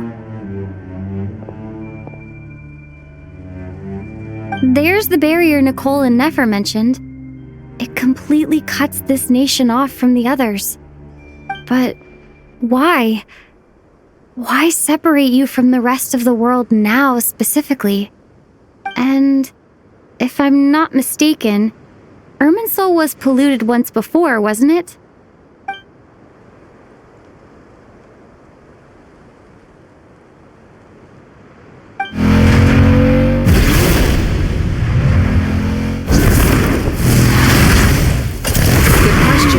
I'm wondering the same thing myself.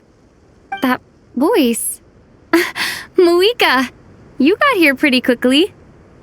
Hello, traveler. It's been a while. Hello there. Hello, Dendro Archon. Moika, I apologize for asking you to meet at the border on such short notice. I also apologize for not being able to greet you in person. The form in which you see me now is one carried by the Traveler.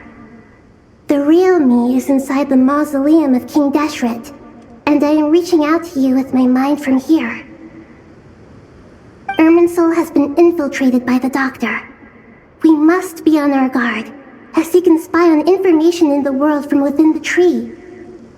Fortunately, there is no record of the Traveler in Irminsul, and you are still within Natlan's borders. My records will be preserved in the Night Kingdom, rather than the ley lines. As long as the Night Kingdom remains disconnected from the ley line cycle, the Doctor has no way of knowing my movements. Exactly. So by meeting each other in this way, the meeting essentially never happened. No wonder Paimon didn't come. You were concerned that her activity would be recorded by Irminsul. The Natlanese have heard about the situation in Sumeru. With the borders sealed off, merchants have been forced to stop their shipments. It's pretty serious, and you're the ones bearing the brunt of it. I'd like to address the question you raised at the beginning. I can offer a brief explanation, although it will sound rather cruel. I don't reach this conclusion gladly, but Irminsul predates the Heavenly Principles. It existed long ago, when the dragons of Natlan were at the height of their power. So even when the people of Sumeru became ill because of pollution, it was not a critical issue from the perspective of Irminsul itself.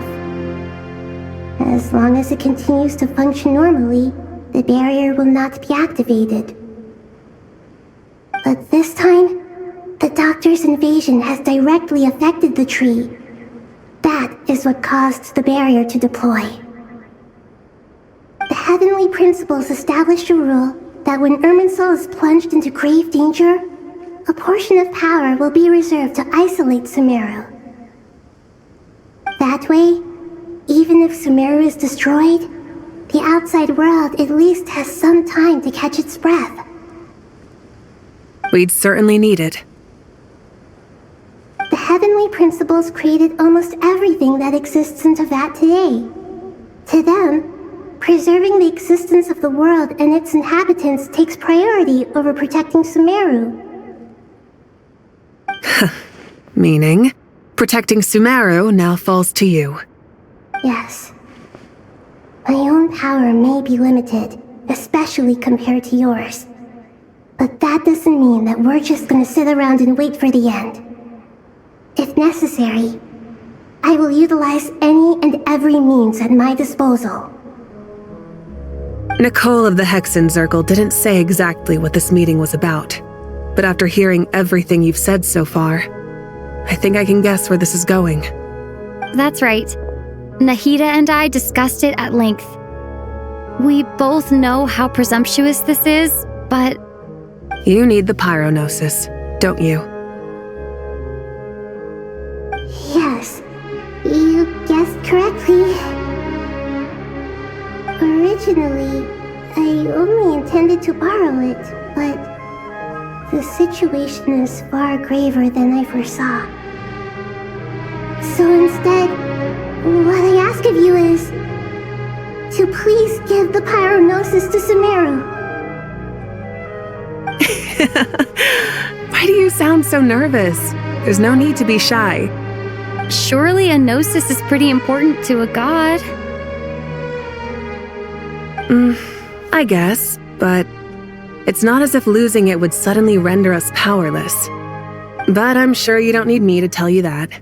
With all the nations you've traveled to, and all the gods you've met, you must have realized that by now. As far as I'm concerned, a gnosis is basically an elemental energy enhancer. But I don't usually use it. You know me. I like to think I'm pretty strong without it. Yeah. Not about to dispute that. So you see, you don't need to sweat it. Here, take the Pyronosis. Uh-huh. Just like that? Uh-huh, just like that. To tell the truth, I've always toyed with the idea of giving it to someone who needs it more than I do. I know you accompanied Nahida here to try and increase the chance of success. It's a good thing you did, because your involvement is one of the main reasons you've managed to persuade me. Are you sure about this? Handing over your gnosis just because of me? I won't try to quantify it, but trust me. Handing over the gnosis to Tumaini is far from the craziest idea I could think of. Besides, even if you hadn't come here personally, I think I still would have agreed to Nahida's request. Irminsul doesn't just affect Sumeru. It impacts all of Teyvat. I know all too well how difficult it can be to protect the things you care about. So logically, morally, or however you want to cut it, helping you is the right thing to do. You don't need to tell me the specifics of your plan. Where the gnosis is involved, the tighter the secrecy, the higher your chances of success. Moika, my heartfelt thanks go to you and the people of Natlan. Don't mention it. But now for the hard part. How do I actually give it to you? The Irminsul barrier is right in the way. I have an idea.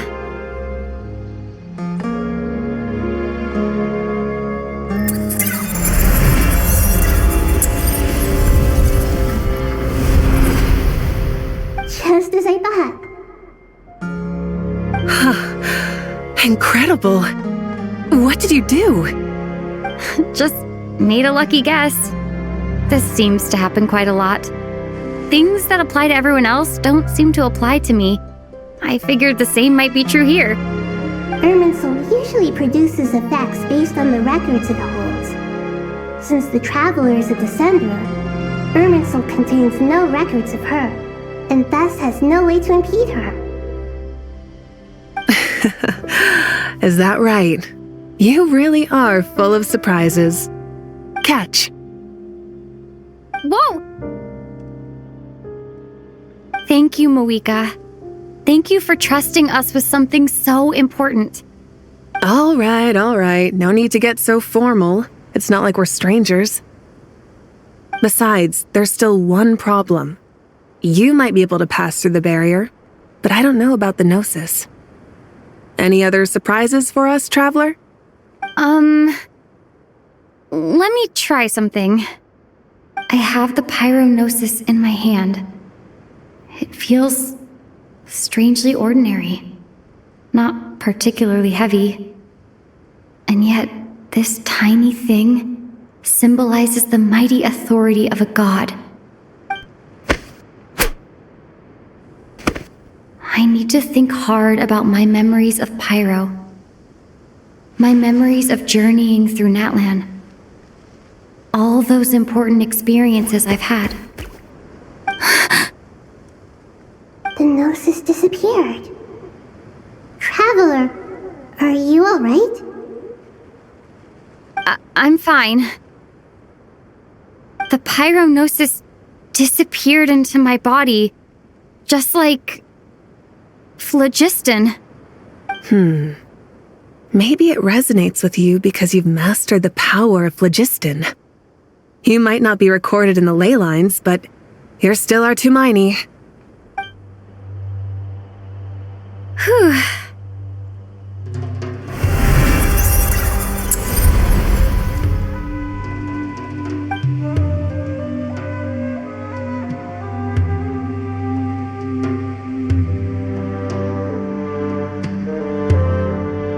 Please allow me to express my gratitude once again, Marika. Pleasure. Well, I've given you all the help I can. The rest is up to you. Good luck. We won't let you down. Yeah, we aren't about to lose.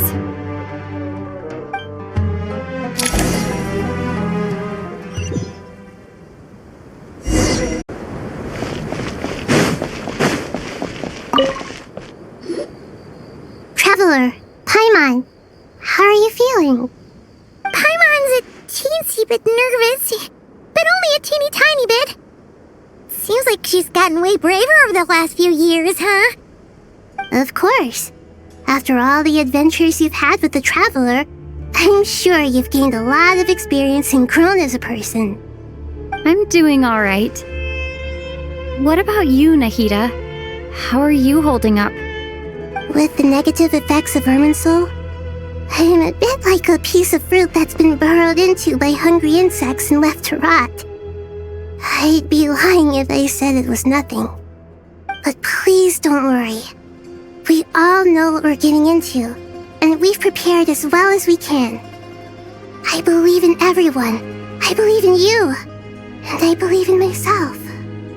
Stoking the fire inside oneself is certainly one way to live, but knowing when to rely on one's companions is also a form of great wisdom.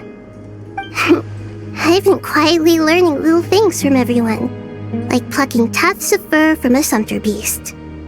Me too. With the constant traveling, I'm always learning and growing. That's the journey of life. I think there's someone else here who would share that sentiment. Don't worry about what I think. I was just passing by and happened to overhear your conversation. What are you talking about, Hat Guy? This is the top floor. No one passes by the top floor. Says who? You can fly just like I can. I would have thought it makes sense to you of all people. I don't know why, but I feel a little more relaxed now.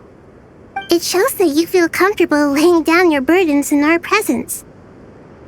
It means that Sumeru is a place you can trust, where you know we have your back.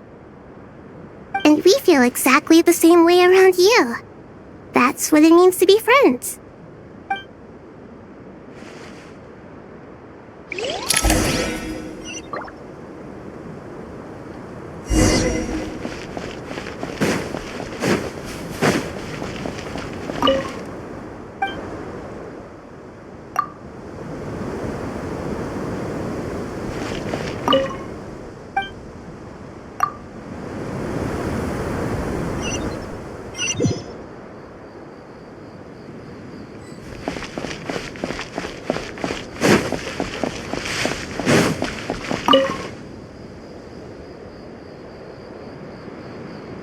We'll make our move after sunrise tomorrow. Good. Is everything ready? As much as possible. That'll be enough. Don't let the pressure get to you. We'll take things one step at a time. That's how we've always done it. Master Tainari! Mr. Sino! So this is where you were. I brought some juice and some water. Would you like some?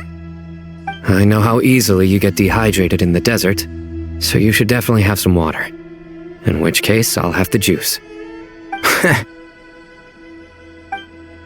I gotta ask, though. Who's on juice-making duty at a time like this? Madame Farazan said she was feeling a little nervous, so I told her about the automatic juicer my friend invented.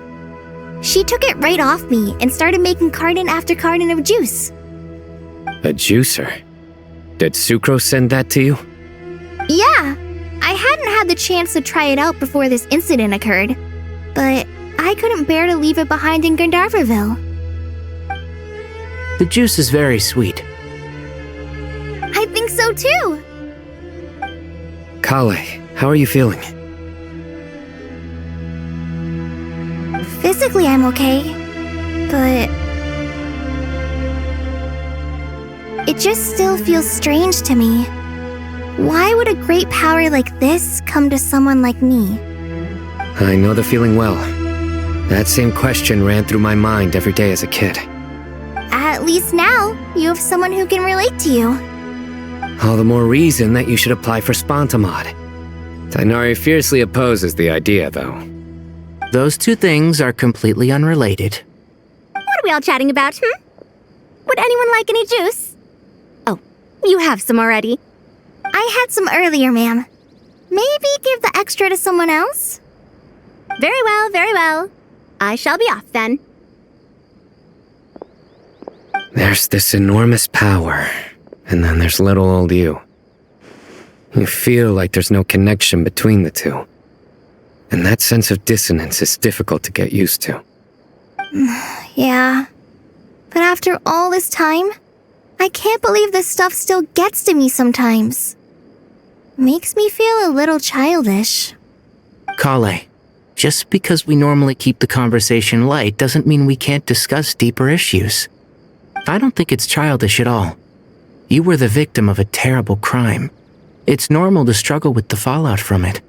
You have absolutely nothing to be ashamed of.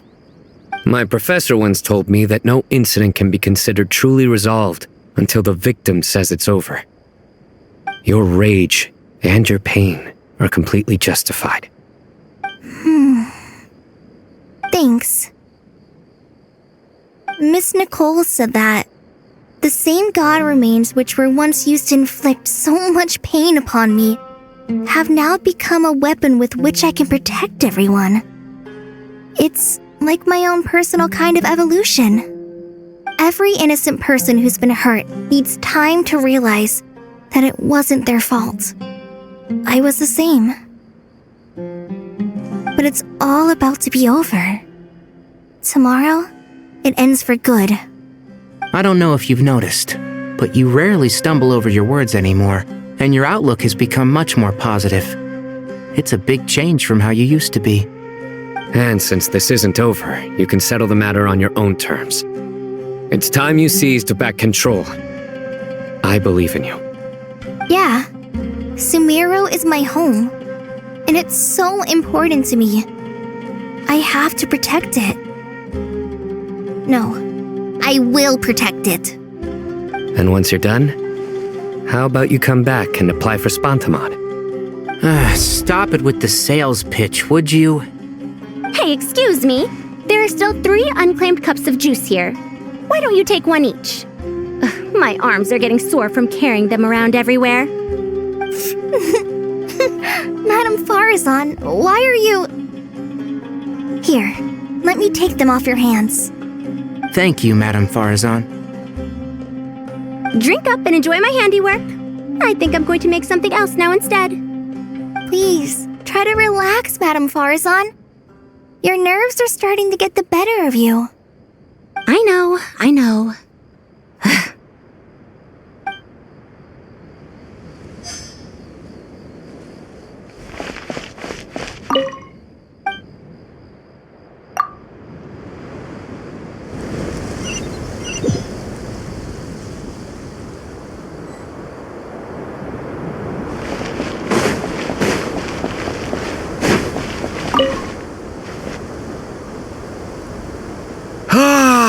It's finally done.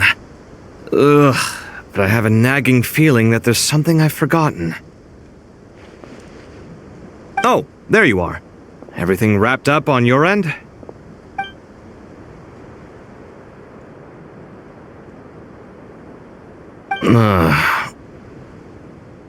Okay, fair enough. That was a pointless question. We were working in tandem, after all. You must really be exhausted. Well, it's been a busy day for both of us. When work ends, you clock out. No looking back. Yeah, we're definitely due a break. Probably a little late to start drinking now, though. I'll stick with water. Here, this one's for you. Thanks. You want a bite to eat? I can grab us something. Or wait, I think there's a stove nearby. Let me take a look. Are you nervous? A little, yeah. Unlike you, it seems. How are you not feeling at all nervous? Because everything that happens next is beyond my individual control. I don't worry about things I cannot influence. What do you mean, cannot influence? You're the one who came up with half of the strategies we ended up using. There's only so much I can do. I was only doing my duty. Was it like this last time, too? You mean with Azar and his accomplices? Yes and no. The situation back then was easier to control, but we weren't as prepared as we are this time. So the enemy is stronger, but so are we. I still vividly remember the way you interrogated me in the library after the fact. Where were you when Sumeru needed you most? If your memory is so vivid, you might also recall that it was you who came looking for an argument. You're often the one who initiates these things, you know. I came for a conversation! I didn't know it was gonna turn into an argument! Anyway, at least I showed up this time. So, what do you think? What do I think? I think we're certainly better off for it. It's good having me around to help out, huh?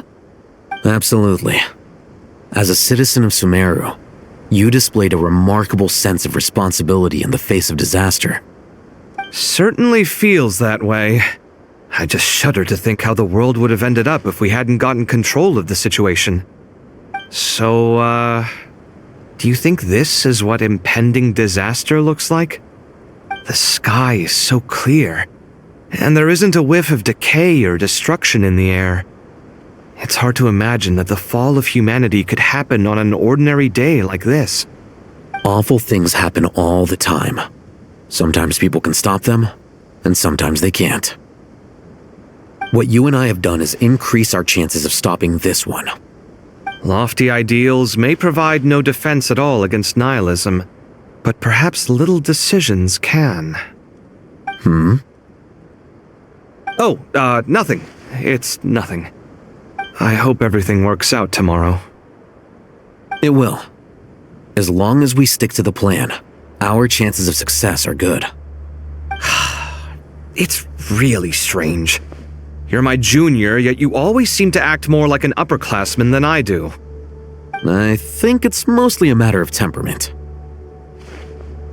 Ugh. Walked right into that one, didn't I?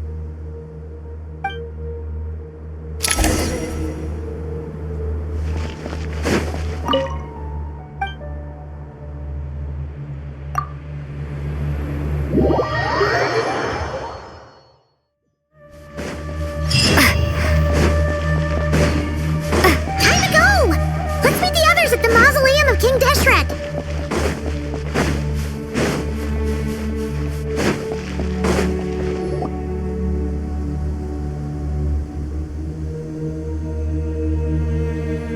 I have not felt this way in a long time.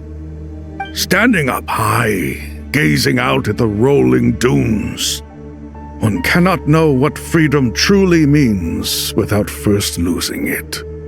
The golden slumber truly lives up to its name as a dreamland. Though desert sands exist there too, no mirage, no matter how glorious, can compare to true beauty. Dendro Archon, what is on your mind? I was wondering whose counsel I should seek on the questions in my heart. What kind of questions? So many. More than can be put into words. As I once said to a friend, we look, we see, and we comprehend. But the question still troubles us. What are the many disasters that this world faces but the sum of all irresolvable questions? The biggest question you should be asking is how to seize victory. Yes. Although, I would express it differently. I must not fail. And so the question I am most curious about now is whether the path to victory will be an arduous one. What we declare to be a young sapling, we may, in fact, find to be a towering tree, if we would only cast aside our ignorance and look beyond the veil of time to see her true form. Nahida! We're here! Just in time. My preparations are almost complete. Ready when you are. We're here too. Miss Nicole! Miss Nicole! You run so fast! I thought I'd get a lot of exercise as a forest ranger, but I can barely keep up with you. Sorry, I got a little carried away. Lesser Lord Kusanali, the equipment is ready, and the modifications to Aru are all complete. As discussed during our meeting, accessing Irminsul via the Akasha is no longer feasible at this stage. There are other options, it's just they're a little more extreme and more technologically demanding to implement. Maybe you should take it from here. The architecture and functionality of the Akasha terminals overlap considerably with Aru. There is reasonable evidence to suggest that one was developed based on the other, or that they both utilize technology of the same origin. As long as the transplant and merge operation succeeds, Aru should theoretically work on a scale greater than the Akasha and approximately equal to Irminsul. It will become the largest active computing device in all of Teyvat. A system this powerful is capable of a lot of different things. In the past, the Akasha was primarily used for one-way information transmission, but I suspect it could also serve as a central bridging hub. In the pursuit of greater knowledge, some scholars have attempted to connect their consciousness to Irminsul through the use of terminals, incense, and meditation. Correct. In academic language, scholars who reach that stage are said to have entered Satyavada life. Hypatia has performed this practice many times in the past, and she was once under my care for a period of time. Right. And this at least proves that there is a zone within Irminsul that can be connected to. That's right. Providing wisdom to the people is one of the very reasons for Irminsul's existence. I think I understand where you're going. Please, continue. In that case, I'll skip to the conclusion then. We need to further modify Aru, merge it with the Akasha, manufacture terminals, and distribute them to every single person we can reach. Every person? Even the desert folk? Yes, everyone. I've already calculated the amount of raw materials we need. So you mean we're going to get new Akasha terminals? Yes, but this time the people of Sumeru won't be using them to acquire knowledge, just to connect to Irminsul. That's the key. When we evacuated the city, we brought all the important assets from the House of Dana, in case we ended up needing them. Fortunately, this included the Akasha system's main terminal. We've checked all the relevant records, and one thing is certain. Nothing like this has ever been done on this scale before, so... Everyone in Sumeru is part of the plan. Whoever controls the people controls the situation. Since this function of Irminsul was introduced, it has only ever been made available to scholars, who don't constitute a particularly large group of people. But by expanding the scale to include all the people of Sumeru, all the individual connections will stack up to create a significant load on the system. Under normal circumstances, Irminsul would be able to cope with the additional load. But with it already being under strain from other activities, its remaining capacity is limited. Thus, it might be possible to shut it down completely by overloading it.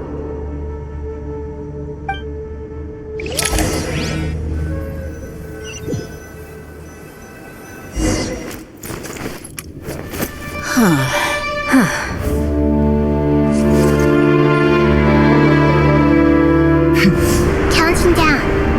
3, 2, 1. Are you ready? Ready!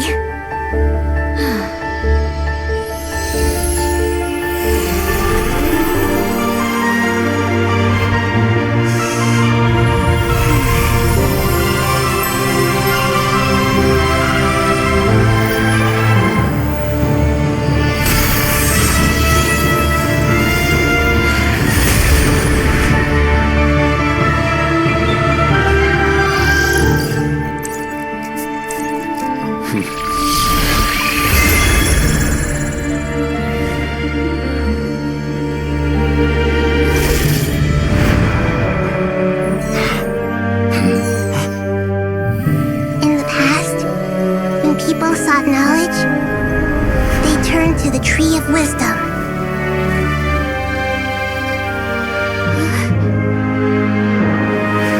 Today, we use it to save Sumeru and the whole world.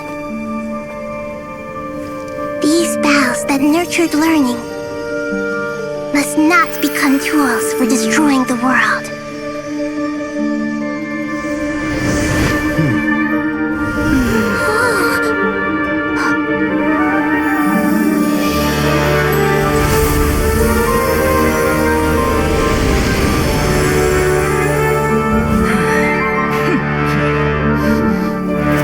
Stop. Please stop. End this transformation.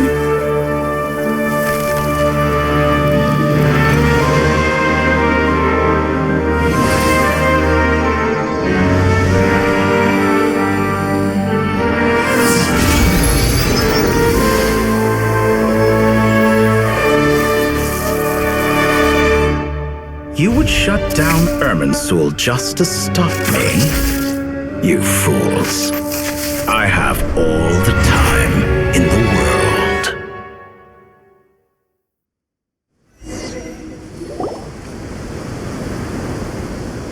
Success! The evil Irminsul tree has stopped growing! Great!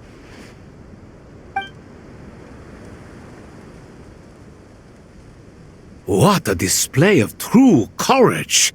The courage to think and the courage to act! I never thought I would witness the shutdown of Irminsul with my own eyes. Perhaps this is human wisdom in action? Indeed, only humans could do such a thing. Gods are few and far between. What was once created for spreading knowledge is now used for another purpose. A rather ingenious plan. I am grateful to you three for your help. Only thanks to you were we able to extend Aru's interference capabilities to cover all terminals. Now, nobody who wears a terminal will have their activity accurately tracked by Irminsul. No matter how many eyes Dottore possesses, he will not be able to see us clearly. Now for the next step. I will need the help of your supreme powers once again. How might we be of service, Lord of Dendro? I need to reach the Eternal Oasis immediately. Right now? In that case, Ibis King, would you agree that this is a fine opportunity to dust off our old tricks? Never. I assume you have that chess set with you? You mean the one you gave to me as a gift? asking for it back, are you? How could I? You misjudge me. I just wanted to show you another way you can use it. Connect to Safhe Shatranj.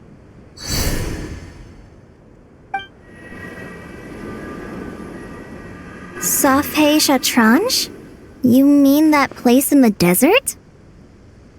Thoth's chess set gains its power from the chessboard laid out in the desert by King Deshret and ourselves.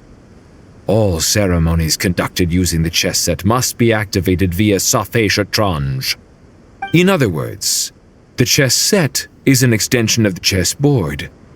In the past, moving a chess piece was a sacred and momentous act.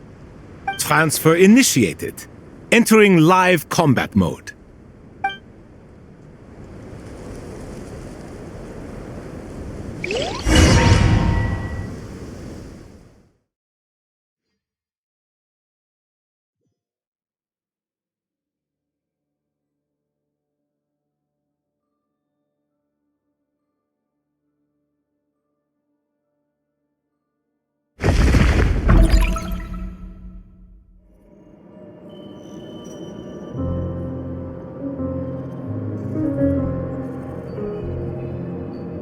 We haven't heard a single word from our spy in the desert. I'm afraid he might have been captured. Never mind. But we spent years turning him. And a lot of Mora. Nothing comes for free in this world, but the loss is not without its purpose. For a small price, we have wasted a precious amount of the limited time they have. Quite a bargain, if you ask me.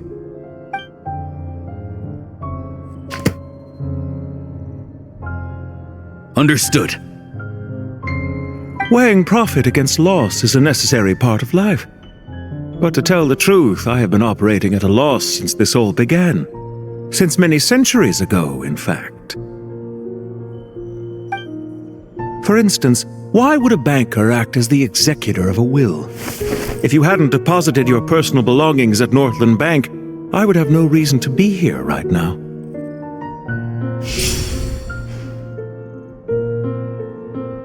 Dottore, I've placed your final data backup into the ley lines as per our contract. I trust we are now square for the safe deposit fees you paid. Is it not a little petty to split hairs like this, given our amicable relationship? I consider sound bookkeeping a matter of principle. Do not forget that you only live to see this day thanks to me. In fact, every day of your life since you met me, you've been living on borrowed time. Why, that's hardly a fair assessment. I will concede that my survival was perhaps at your whim, but I became a harbinger on my own merits. Managing money is not like other professions. Mine is not a role I could have acquired based on your recommendation alone, and certainly not one I could have lasted so long in without genuine ability. The information stored in the ley lines is quite comprehensive. Rest assured, I have not forgotten how strong your pride is. Well, I presume you have no sense of fragmentation while talking with me. How could anything possibly go wrong with such strict measures in place? The remainder of your soul was split in two, with one half sent to Nodcry and the other stored in the most secure vault of the Northland Bank. Though I must say, your disdain for the other segments is quite amusing. Zandik is you, and you are Zandik. Zandik created the segments, yet you, a segment yourself, reject him.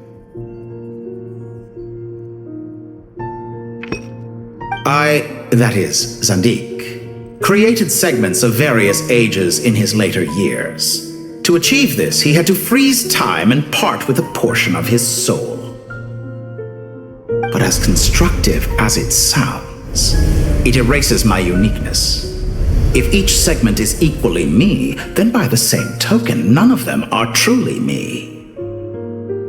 A soul living forever in the past inevitably holds different views than he did in his later years. The same thing that completes me also restricts me. You too might ask yourself which stage of your life you want to be preserved at. The day your business failed? Or the day you were framed by a gang and sold off to a medical lab as a test subject? We needn't dredge up the past. This undesirable plan was eventually scrapped. Lesser Lord Kusanali was quite right. I needed an opportunity to eliminate myself. And after that, I concluded that there was no more effective plan than directly splitting the soul. Once the soul is transferred out, you will find that creating a physical body is far simpler than creating a puppet. The other half of your soul suffered a crushing defeat in Nodcry, you know. And yet in the process, I obtained the information I always wanted, did I not? Because now we finally know where the best testing ground truly lies.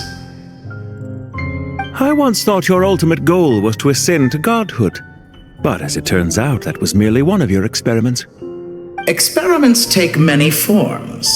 Most people are too eager for success, too fixated on the end goal.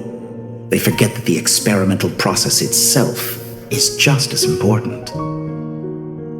A suspiciously vacant seat, a new face. I trust you can put two and two together. The reason it doesn't exist is because someone tampered with the record. What can I say? After all your efforts, you really did uncover the world's secrets. So, is the new world you promised a lie? No, it never was.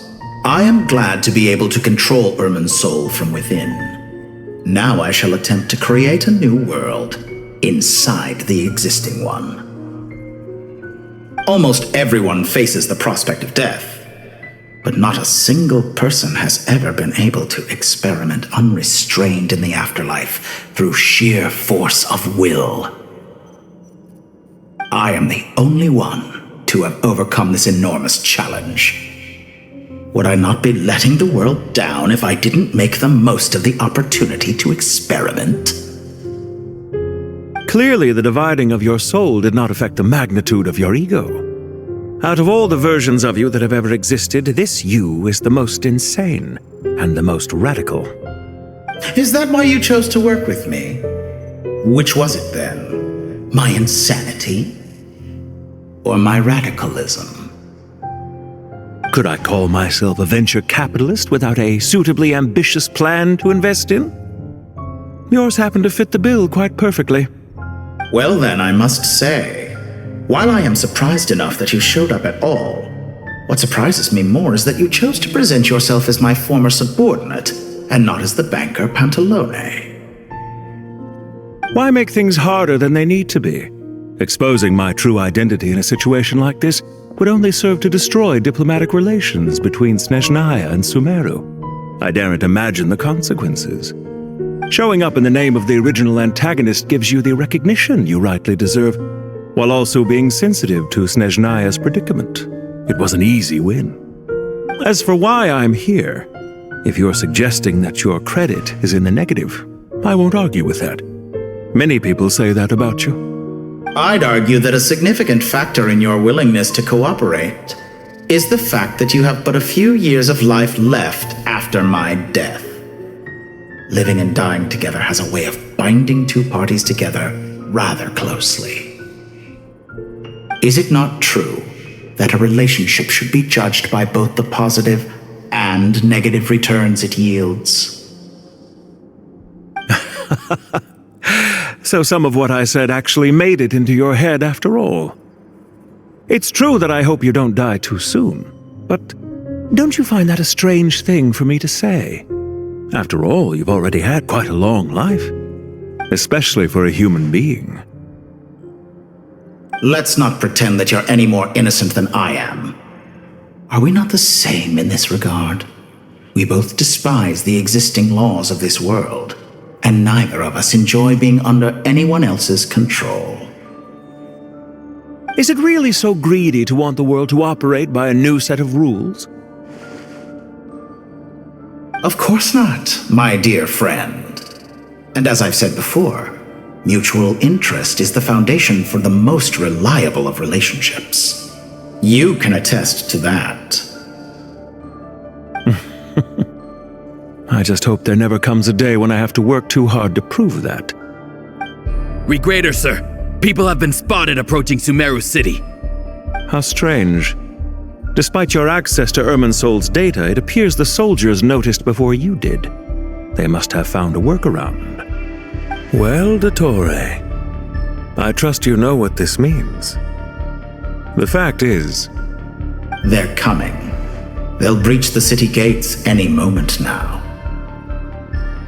But even so, I would say Irminsol is a wonderfully convenient thing on the whole.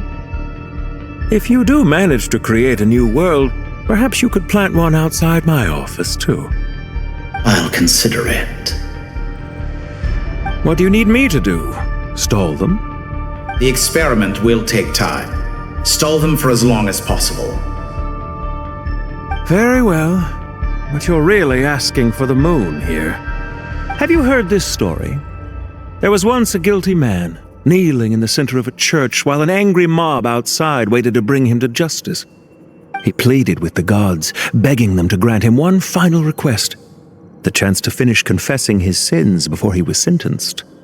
Many suns and moons passed, seasons changed, and still his confession continued, as if he intended to speak until the end of time. Are you suggesting I worship you as a god? Or were you hoping that I might confess my sins to you? Certainly not the latter. That would make my life miserable indeed. For someone who despises them so, you never seem to have any objections to me creating or becoming one. At first, I thought you'd be furious. Concerned I would terminate our partnership, were you? Not at all. You had reasons why our partnership must continue. Don't you find people's attitudes toward gods amusing? A god descends from the heavens and people worship it unreservedly, blindly following whatever rules are given to them. And yet, when they see an ordinary person gain godlike levels of power by virtue of their own hard work, they treat him with nothing but suspicion, even if he is a compatriot. Is that supposed to be a compliment? No, I was just thinking. I pity the man who would call you a compatriot. There's no need to be so self-critical. I know it's a little late in the day to be asking this, but how have you been keeping? I'm flattered that you would take the time out of your busy schedule to consider my well-being, Doctor. The part of your soul that went to Nodcry caused quite a stir, sending our organization back to the drawing board on numerous fronts. It was quite a headache for everyone involved. Dear me, I must have caused you no end of trouble. You certainly did. I had the rare honor of being summoned before the Tsaritsa with Pulcinella to answer for myself. A terrifying ordeal. Don't worry, I pulled through. At most, it's a public relations nightmare. I made sure of that. Now I'm curious. How did you explain yourself? Oh, it was quite simple. I just pinned the blame on someone who wasn't there to defend himself. I could hardly be expected to defy the demands of someone as insistent as the second harbinger, now could I? How you slander me. You know full well that I am perfectly amenable to reason. There's no question that you are partly to blame for the ruin of my reputation over the years.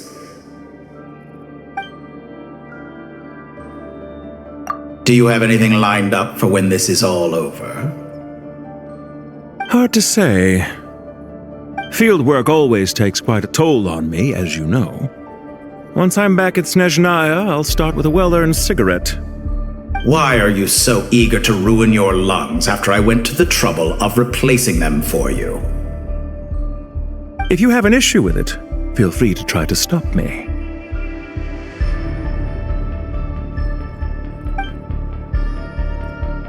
What's on your mind? The limits of humanity. It's a pity. Despite running countless calculations, I find there is simply no way to reduce any further the amount of one's soul required to sustain an individual. It's rare to hear you admit to being unable to achieve something. I beg to differ. For instance, as I've told you before, the original me was prone to motion sickness and couldn't make long train rides. Ah, yes, of course. One of the reasons you often sent yourself out on errands. What are you thinking about now? A new experiment. In the event that my soul was depleted, say we extracted my data from someone else's memories, yours for instance, and then combined it with your intact soul as the base material, what would we create? Such a scenario would be impossible. Oh? As long as your current soul survives, there will be no need to create a new individual.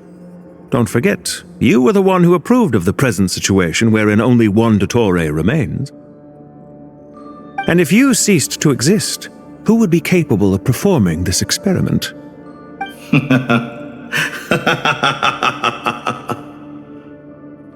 Since the day I met you, you've always excelled at talking your way out of a quandary.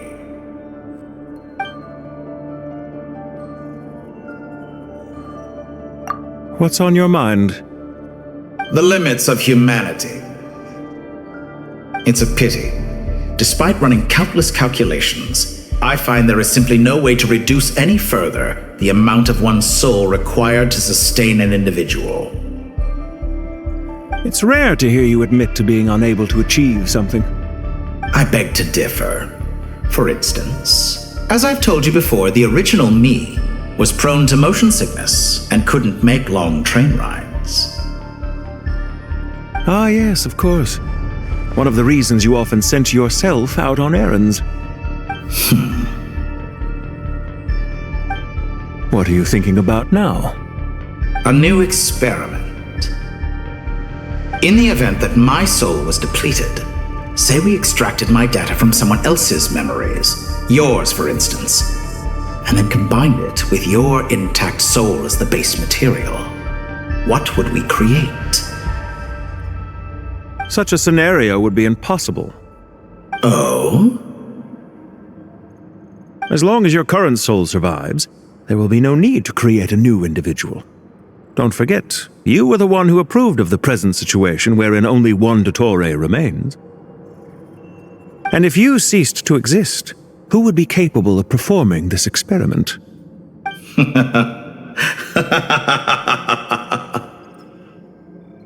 Since the day I met you, you've always excelled at talking your way out of a quandary.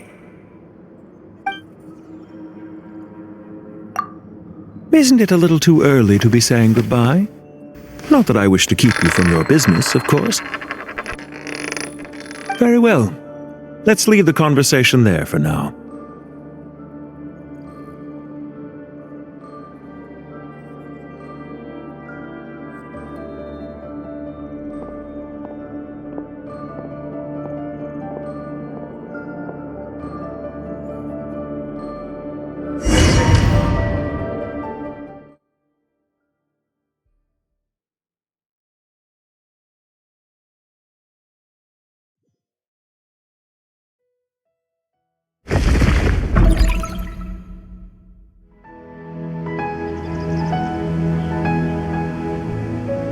The power of King Desheret's 7 pillars is truly remarkable. With just a chessboard, you can move an entire unit across the material plane. Yeah, sets us up for a much easier fight. Really makes my day. The last time we stormed the city, it involved a lot more running around. I wonder how many people can say they stormed a city twice in their lifetime.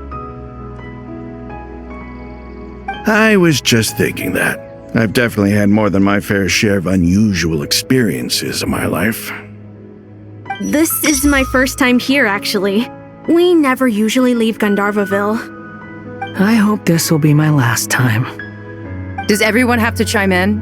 Can't we just fight? What an amusing comment, my dear lady. Yet humans often alleviate tension via small talk, do they not? Whoa! Why is Candace's shield talking? Because the image on her shield is one of me. And I, of course, can appear wherever I wish to. Well, la-dee-da. Isn't that fancy? Could I get in on this? You wish for your gauntlet to speak? Why, certainly. Ahem. I think you'll find that it is I whose image is carved hereupon. Thanks. Definitely feel stronger now. You're welcome, my lady. I am glad to lend you my power. Sino, what's the situation? There are troops stationed at every entrance. As we expected. A frontal assault will suffice. Everyone, stick to the plan. We'll take the main entrance. You head for the House of Dana's side door. Move out.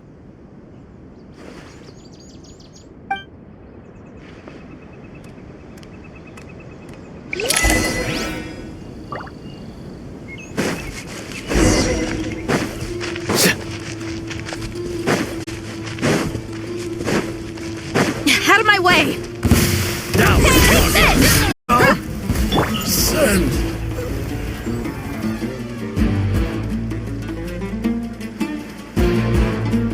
Waterway secured.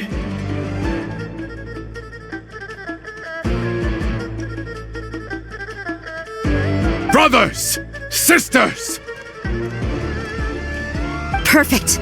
Just in time. Welcome. Once we've linked up, we'll continue the advance. The team has arrived at the north entrance, as planned. Good. Press on.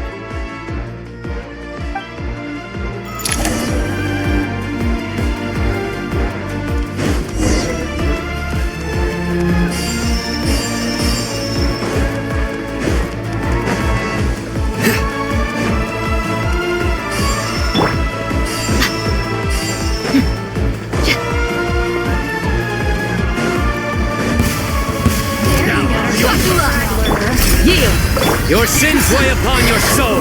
You stay condemned.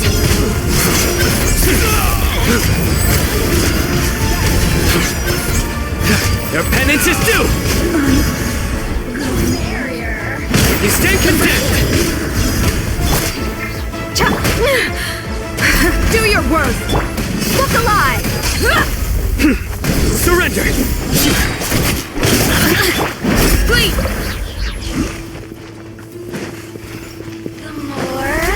Merrier! What a waste of time! Justice is served! Guilty! Their penance is due! You stand condemned! Guilty! Take too long.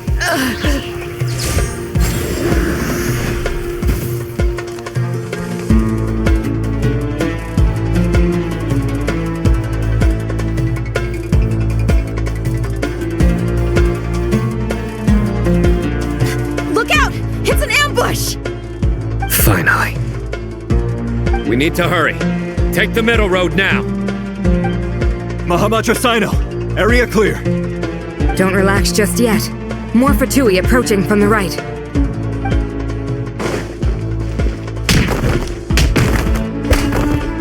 Irminsul cannot track our movements. If necessary, we could split up. Don't worry. We'll wipe them all out. As you can see, our people came raring to go. Good, good. How are things with the Traveler? Can Tainari keep her safe? Don't underestimate Tainari just because he's a forest watcher. He can handle it. All right. You know that's not what I meant.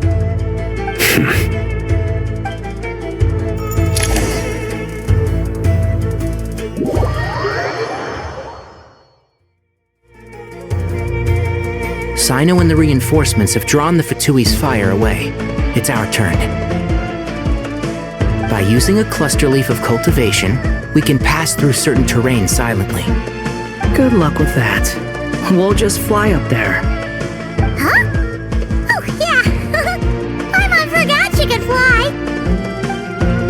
Ready?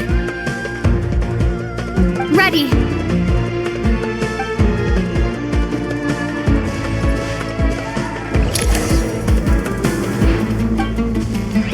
And shroud!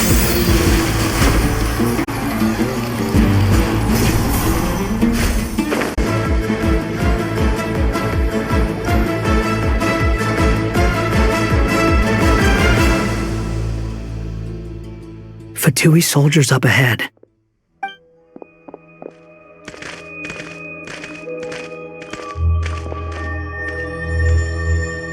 Careful.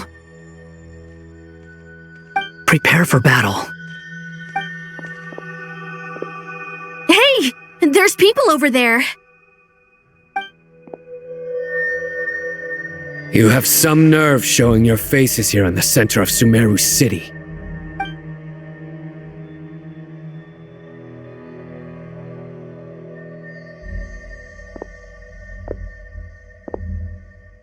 You're right on schedule. Well, this guy sure as heck isn't your average Fatui sergeant. They've stationed quite a few people nearby. It definitely looks like they were waiting for us. But something feels off. Everything about this guy feels too deliberate. I highly doubt he's just a subordinate of Dottores. And he's no mere sergeant. Whatever his rank is, it's high. Much higher than we thought. So you've been waiting for us. But it looks like you're geared up for a conversation, rather than a battle. Very clever, General Mahamatra Sino. I know you're the one in charge of this siege, and I look forward to making a deal with you. A siege? Sumeru City belongs to us! Historically, yes. But things can always change. We have quite a sizable force with us, you know. For instance... There's a Fatui ambush at the north gate. Can you handle him? We can for now. Yes, I'm quite sure both sides can hold their ground for the time being. The battle has not yet reached its climax. But what happens next? Do you enjoy watching bloodshed? Surely some of those here are people you count as friends. Once a war begins, some people must die. I doubt you wish that fate upon anyone you know. Wait a second. It's a trick. He's not even there. Silence! He disappeared. What was that? A ghost? Curses. He was never there to begin with. That was just a shadow projected there to lure us in. Enough talk! Attack! I apologize for being unable to accompany you at this crucial moment, but I am compelled to leave for reasons beyond my control. Please excuse me. Sumeru's General Mahamatra is quite ruthless. It's a good thing I wasn't there in person. Your illusion held them up for a time just fine.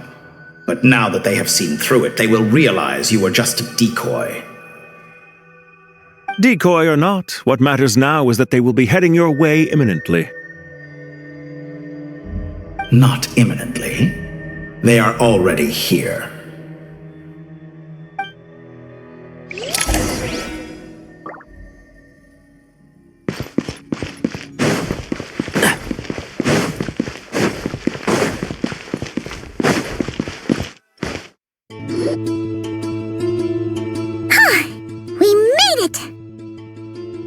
This is far enough. Tainari, you go help Sino. Don't worry about us. We'll manage from here. Are you sure you don't need me to stand guard? No need. Once the connection is established, we'll disappear from the sanctuary of Surasthana. Go help the others. All right. Goodbye for now, then. Please tread carefully.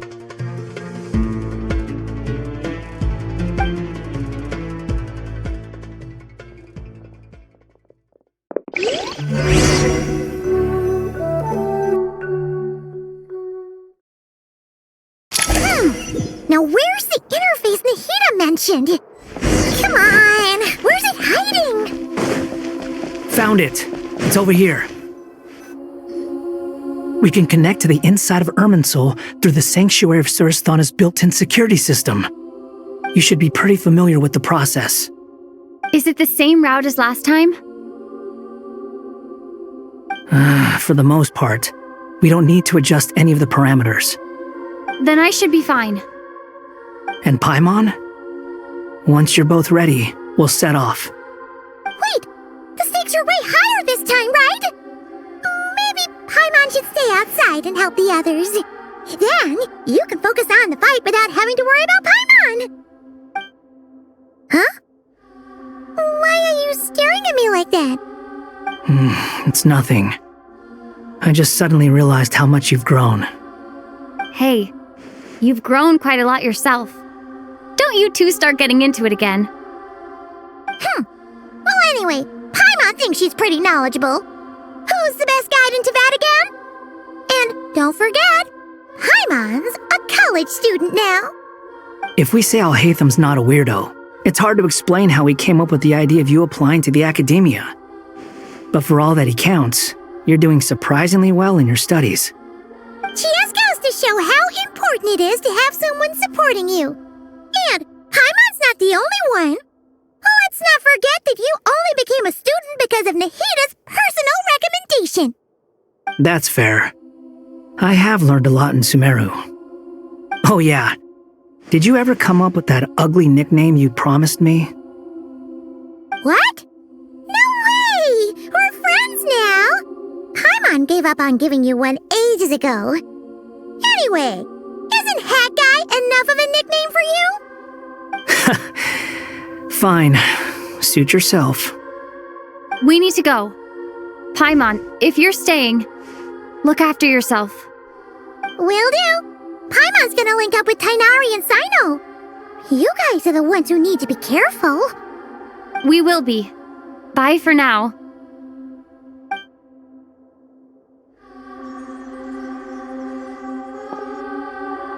Initiating connection.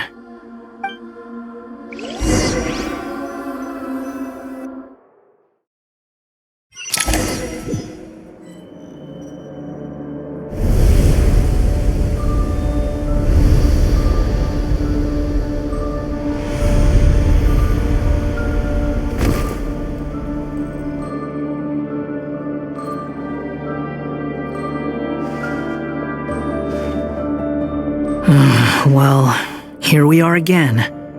Come to think of it, I still don't even know where we're going. Thanks to our terminals, it should be impossible for Irminsul to read. I can... Don't tell me. Only you need to know. That way, whatever happens to me next, it won't affect your progress. Listen to me. Your safety is just as important as mine. Don't even think about sacrificing yourself for the greater good. We came here together, and we're leaving together. All right, if you insist. I won't argue with you.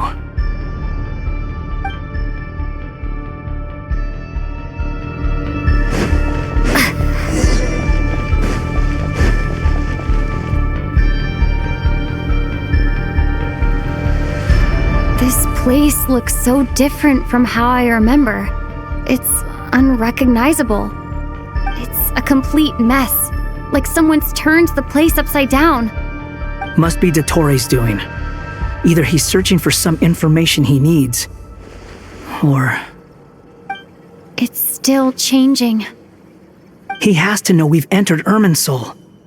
But luckily for us, he can't pinpoint our location. Be on your guard. Don't let him find us. The red parts have probably been corrupted by Dottoro's power. Don't touch them, or you might alert him.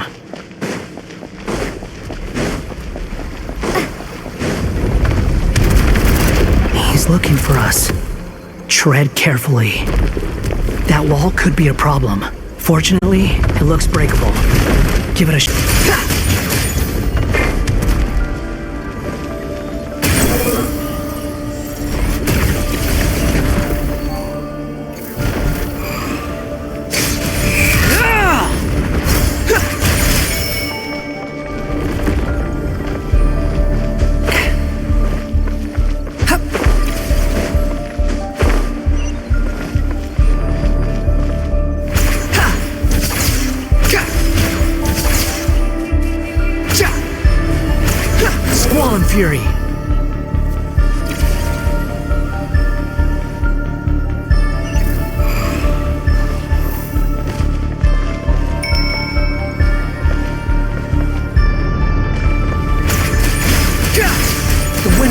this.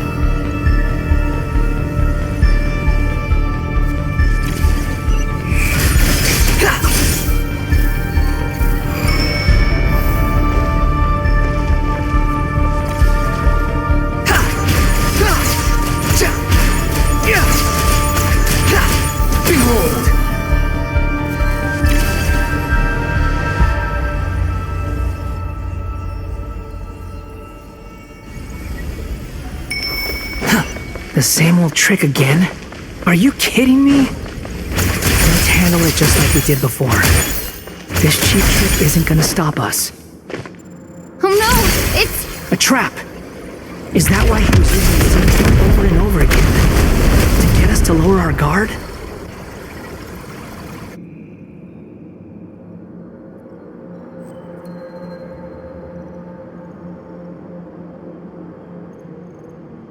I'm trapped!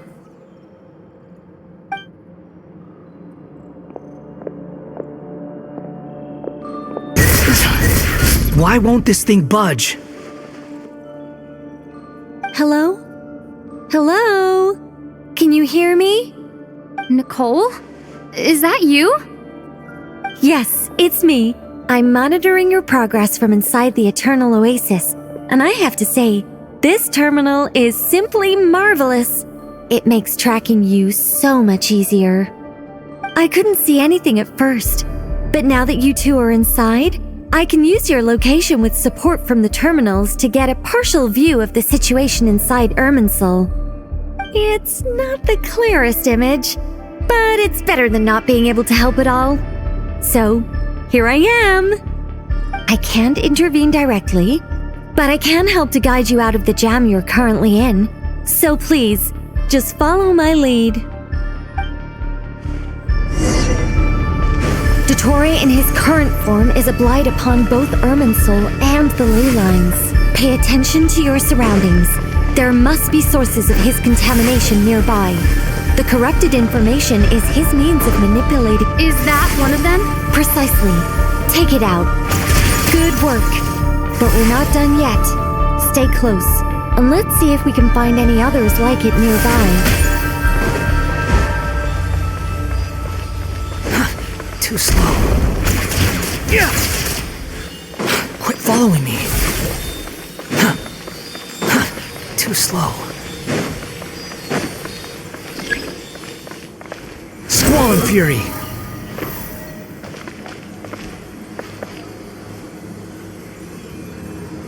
Behold! This must be another one. Agreed. Now... Wait! Watch out! It's Dottore. The seal is broken. Quick! Get out of there!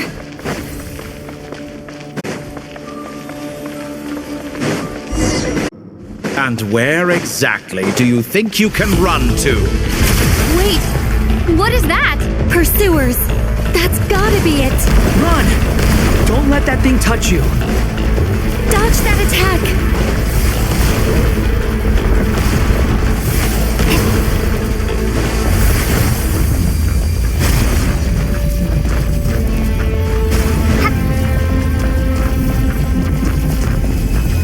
There's more than one path. Which way do we go? To the left. Trust me.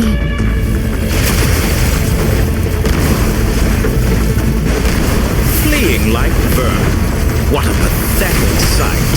Hey! Watch yourselves. Stay focused.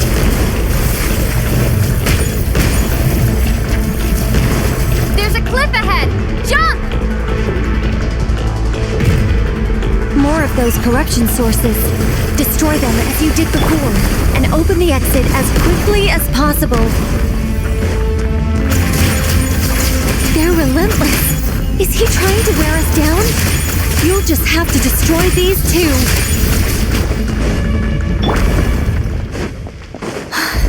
I think the pursuit is over. Hard to say. Stay alert.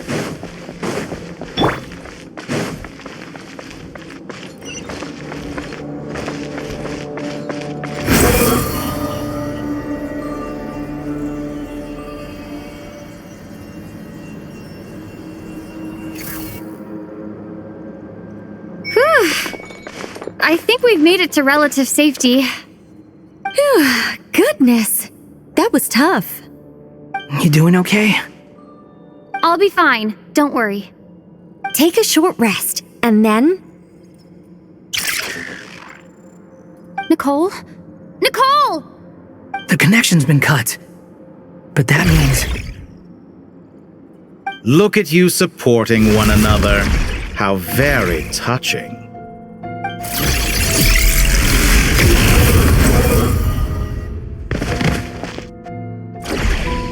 Dottore! Took you long enough to find us. You're more useless than I thought. Oh, really? I think I deserve a little more credit for my methods than that.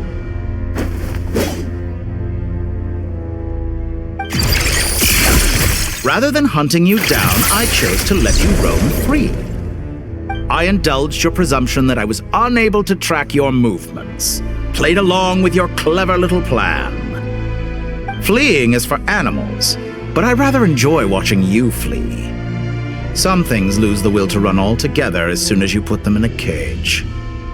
If that's true, then why did you come looking for us? Because I wanted to observe you up close, of course.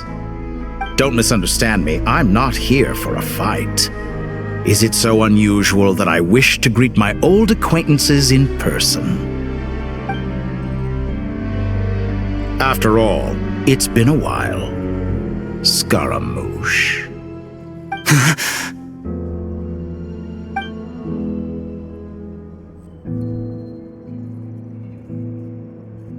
Why are you so afraid? I have done nothing unprecedented in discovering the truth. Nor did I go to any great lengths to uncover your story. You made a bold series of moves in deciding to erase yourself, and with the power of this great chronicling device called Ermin's Soul, you were able to achieve something quite remarkable. Once most people form an opinion about someone, it tends to imprison their mind. Yet you managed to erase every trace of your existence. A novel take on death indeed. However, this meant that you stood out to me all the more when I saw you in Nodcry. I didn't even have to go looking for you. Just the sight of you was enough for me to intuit the truth. For someone in my position, connecting the dots was a trivial affair. It would have been more surprising if I hadn't managed to piece it together. You seem very pleased with yourself for figuring it out. I'm sure you'd even be more delighted to learn the full extent of your crimes. That would hardly be necessary. Besides, isn't there something that concerns you more right now? Something that fills you with dread. Let me put your mind at ease. I have no intention whatsoever of restoring any of the records you deleted. For one thing, it would be exceptionally difficult. But more to the point, I doubt that the prospect of losing your current life is all that frightening to you. Because in your case... The cruelest twist of fate is that you'll never again have the chance to make up for any of your mistakes. Isn't it? Dottore? You will pay for everything you've done! Will I now?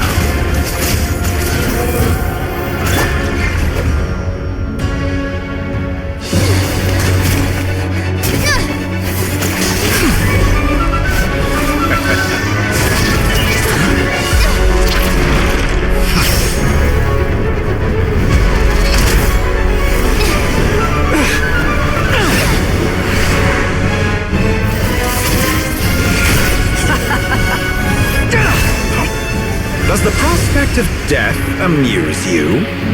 I could ask you the same question!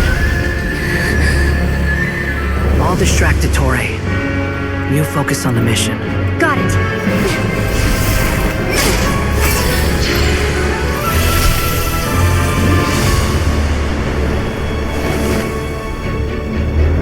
For the hopes and dreams of the masses. Open open the secret door on this enchanting night. May wisdom's light eradicate ignorance and darkness, and hereby fulfill our ancient vow. Commence data extraction.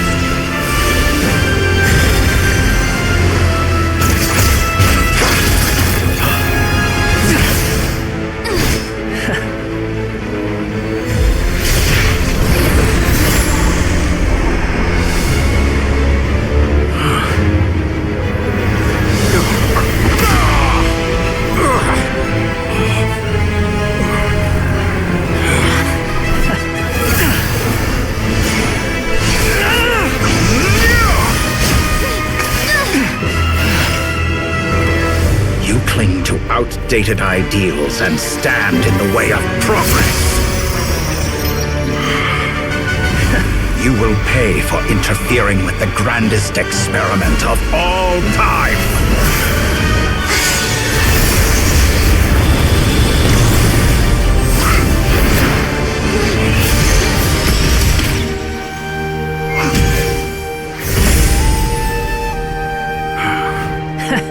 Good timing. Dotori, as clever as you are, you fail to understand wisdom. Wisdom takes many forms, but the path you have chosen eschews them all.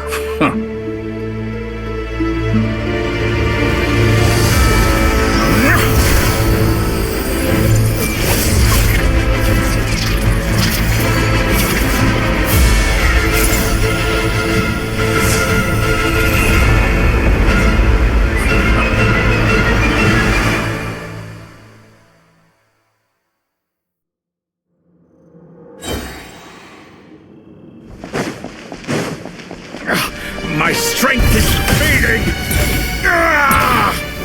Since you are within Irminsul, it stands to reason that any power you wield comes from you. Extracting the information from Irminsul just to strip me of my power. I will find his weakness. That's enough!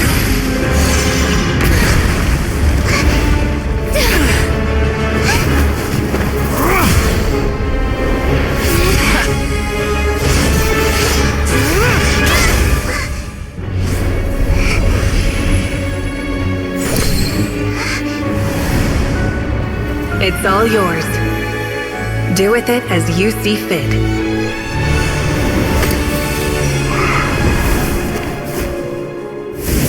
Just as you say, this world is home to some archaic things. And as you suppose, you are a formidable opponent. You have long coveted the secrets of wisdom. So now, I will demonstrate true wisdom in action. I invoke my supreme authority as the keeper of Irminsul. Commend me or condemn me, but give your verdict now!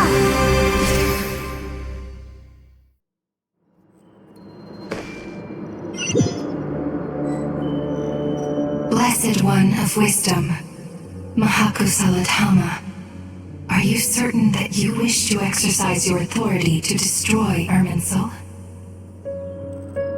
It represents both your roots and your finest accomplishments. You truly intend to abandon the very thing you have always fought for? This is my decision. Irminsul has been corrupted beyond redemption. Irminsul is the original tree of Tevat. It is the means by which the heavenly principles maintains fate itself. The 7 Archons should honor and revere it, for their authority was bestowed upon them by the heavenly principles. It is precisely because I honor and revere it that I fight for the humanity it exists to protect. Wisdom is knowing how to weigh the options and make the right decision. If you truly care about the fortunes of this world, then it is me you should seek to preserve. Planting a seed begins a chain of cause and effect. Since you have become a great tree yourself, why should the loss of another tree be anything to fear? Till we meet again, Lord of Dendro.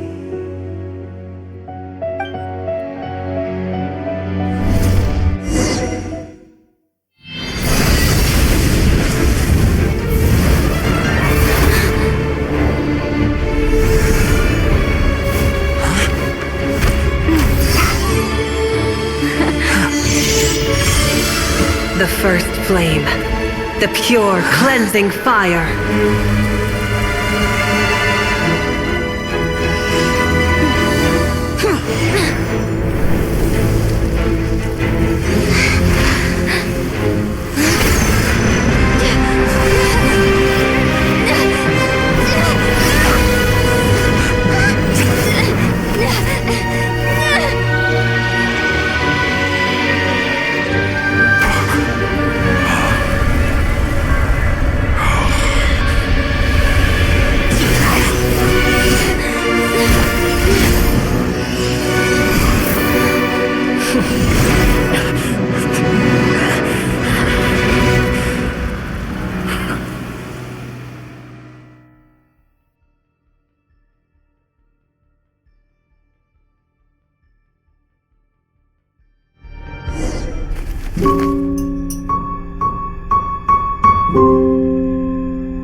Shall we?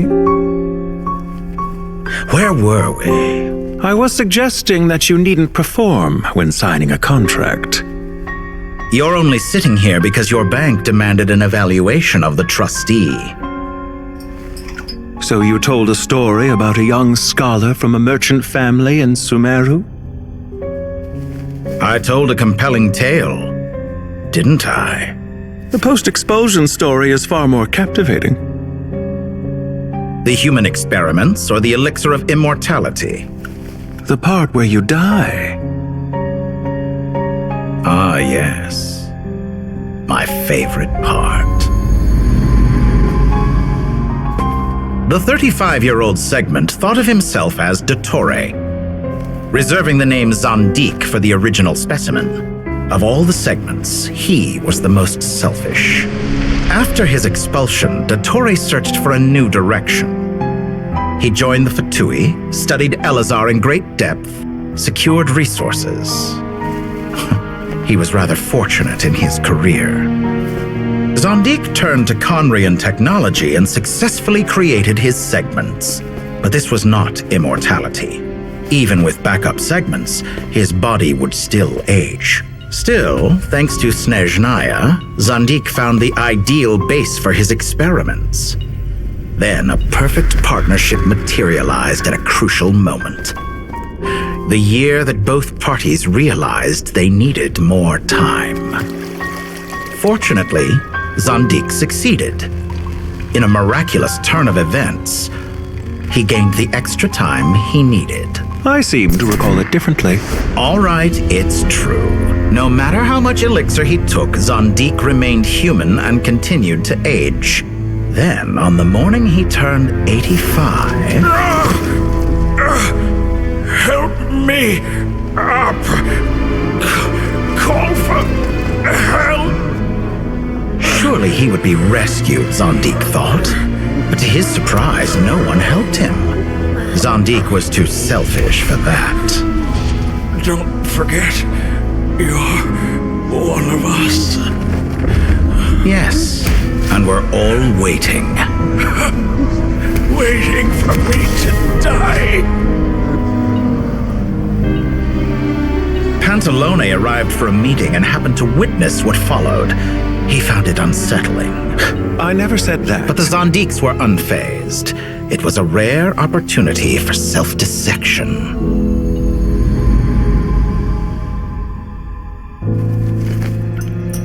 What does all that have to do with you depositing your data at Northland Bank?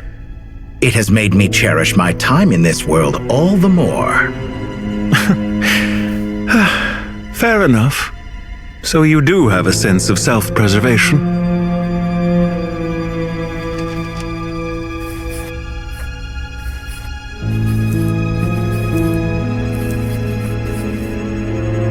What do you mean? You're hardly normal, and you don't cherish life. You just don't want to admit defeat in the limited time you have. Even so, don't I deserve an interesting ending?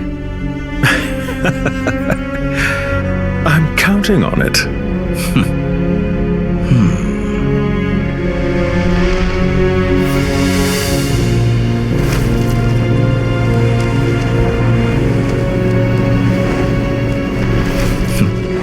If nothing else, I expect my funeral will be a grand affair indeed.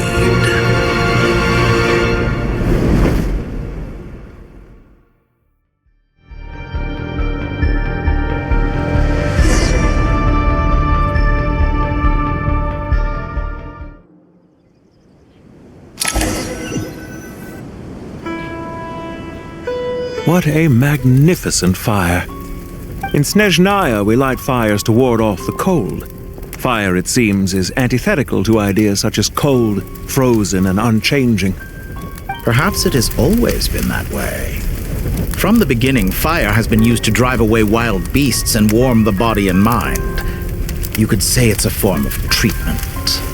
One that cures the human heart of mortal fear. Mortal fear? Something you haven't been acquainted with in a long time, by the sounds of it. Whereas you, I'm sure, must know the feeling quite well indeed.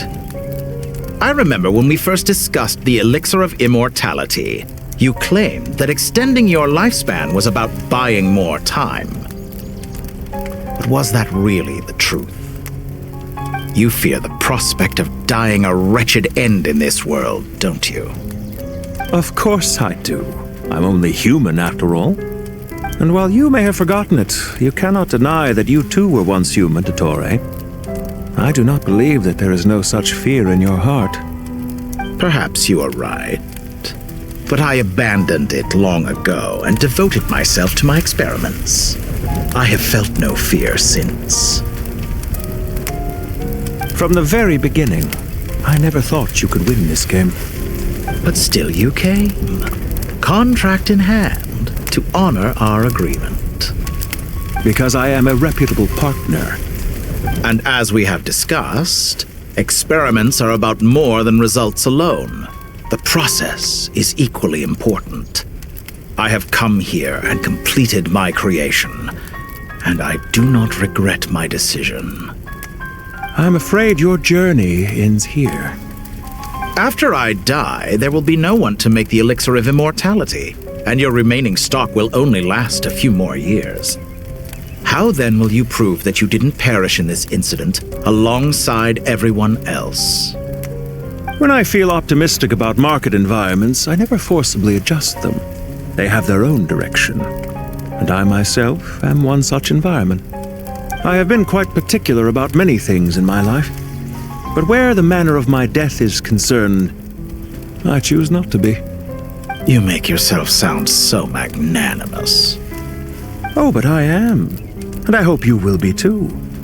It may have been a long time since anyone told you this, Dottore, but I recognize that you are a truly rare talent. Ha! I can see it. The experiment in blasphemy that I've been performing all this time. It has been a long process, and I do not care about the results as much as people might imagine. If the very goal of your experiment was to explore infinite possibilities, then there was never any reason for it to end. Indeed. Yet now, the experiment has officially drawn to a close. What should I call you? Zandik? Or do you prefer Dottore? Suit yourself. Goodbye, Feofan. This time, that's what it truly is. And don't I know it? Goodbye, Zandik.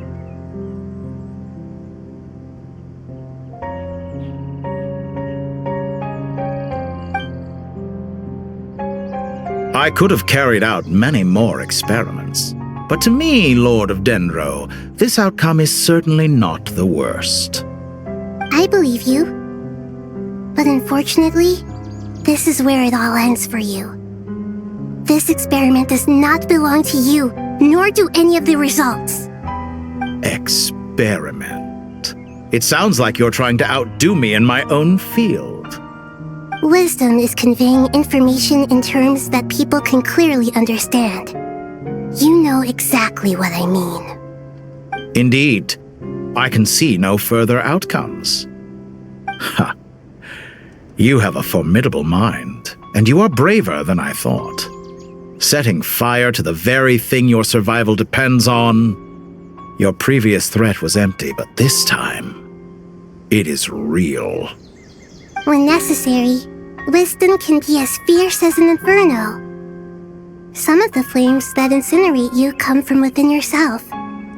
Perhaps you are right. You see what lies at the bottom of the human heart, and that is your wisdom. Here is where your journey comes to an end. All that is yet unknown belongs to those of us who will carry on living. It seems I have unwittingly been your arch-enemy all along. But now, it's all over. I do not deny your intelligence. But what you refer to as experiments, I would never describe in those terms. They are events that take place in the real world, and they are so much more than mere data. Goodbye. We will never meet again.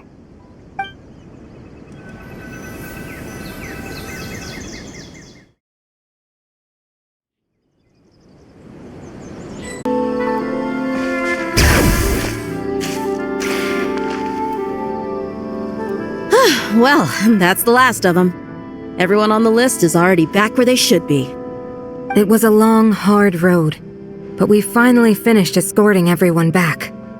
I just pray that we'll never need to leave again. I hope we can stay here forever in this peaceful paradise of our own choosing. Paradise. In the annals of the Temple of Silence, that word carries great significance. It represents the hopes and desires of the gods. Their longing for a place to rest. I wouldn't think gods need such a place. People always think they're the only ones who can lose their homes. They forget that gods too need a place to reside. As the Goat King once said, "A god without his people shall cease to exist."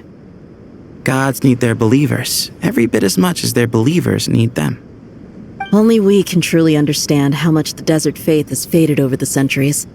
But we still talk about the gods as though they're part of our lives.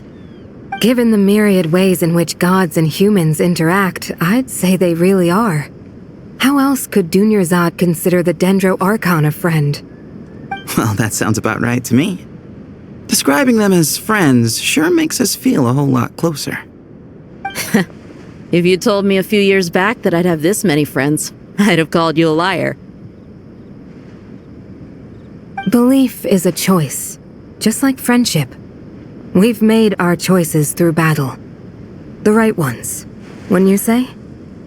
I'll be heading back to the Temple of Silence. I heard the Goat King and the Ibis King decided to pay us a visit. How about you? It's back to Aru Village for us. Still plenty of supplies to distribute and people to help. Until next time, old friend. As long as you can find the time, you're always welcome to visit us in Aru Village. Right back at you. Make sure to drop by the Temple of Silence the next time you're free. Word is that 2 of the other 7 pillars, Shezapank and Bennu, might also be dropping by. Since you're wearing the symbols of their power, it'd only be fitting if you came to see them for yourselves. Dropping by? That makes it sound like they're visiting a neighbor's home. Well, the temple was founded by Hermanubis, so I guess to them, that's exactly what it is. Guess that's true. All right. We'll make sure to find time to stop by. Stay safe on your journey home. I will.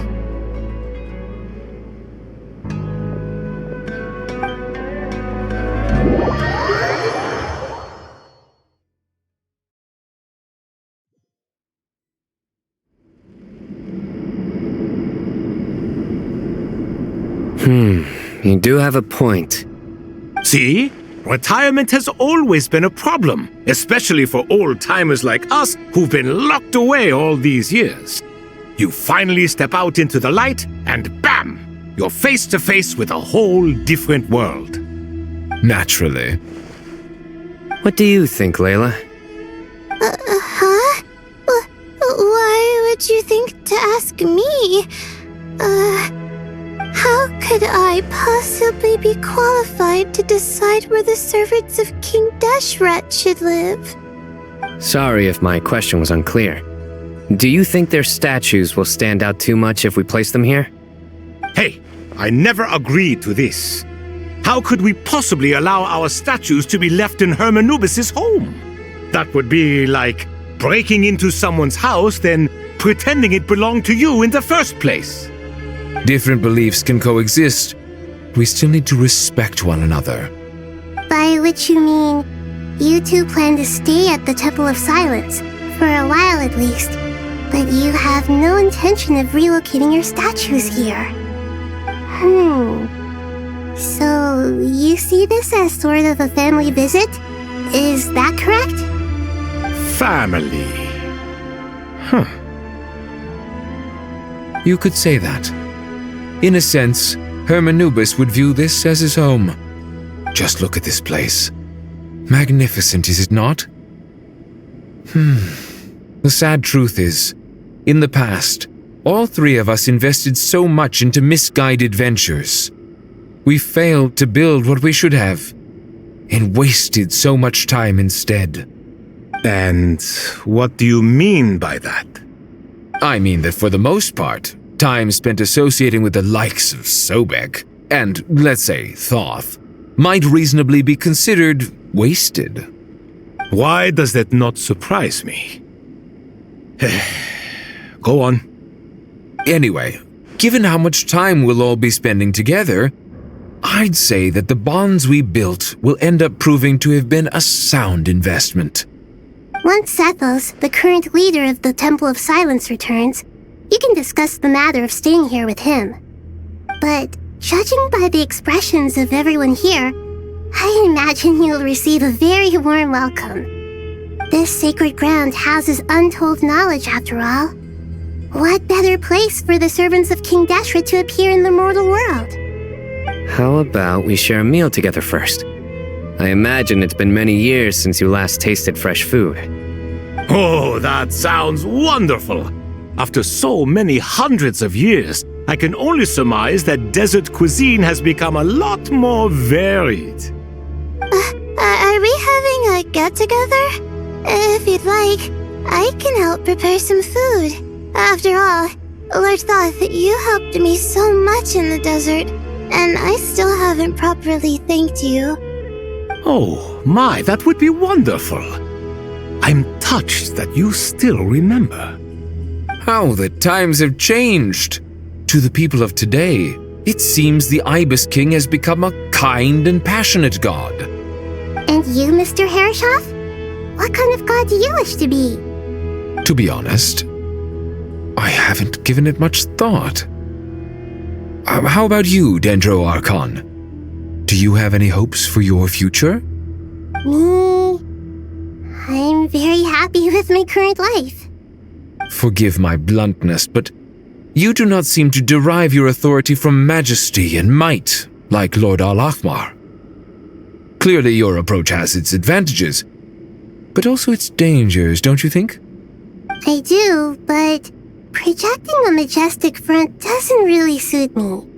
Besides, my relationship with others isn't simply one of a god and her people. Not putting on airs might earn you more adoration. Exactly. Besides, I really like parties where everyone brings their own food, and we all come together to share. You should join us. I'm sure you'll find it fun. Last time when we got together for a picnic near the Avidia Forest, it was quite the occasion. Seeing as you're already here, how about we hold the next one in the desert? Can we do that? Wouldn't Tainari have to transport a ton of drinking water? Don't worry, I can help out. Layla, would you like to join us next time? Me?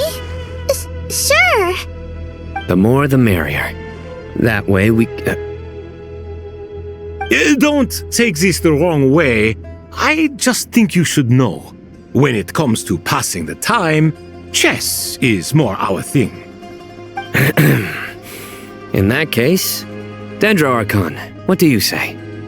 If I were to compete against you, I can't say with certainty I'd win, but I certainly wouldn't mind giving it a shot. Where's Sobek? I'm sure he'd be good for a few rounds. Cards, cards, cards! I'll always prefer chess. I wonder what variant of chess we're talking here. Mr. Thoth, is there some sort of astrological significance to this game? Oh, I'm glad you brought that up. As long as the leader of the Temple of Silence agrees, we can search Hermanubis' place for books to teach you how to play.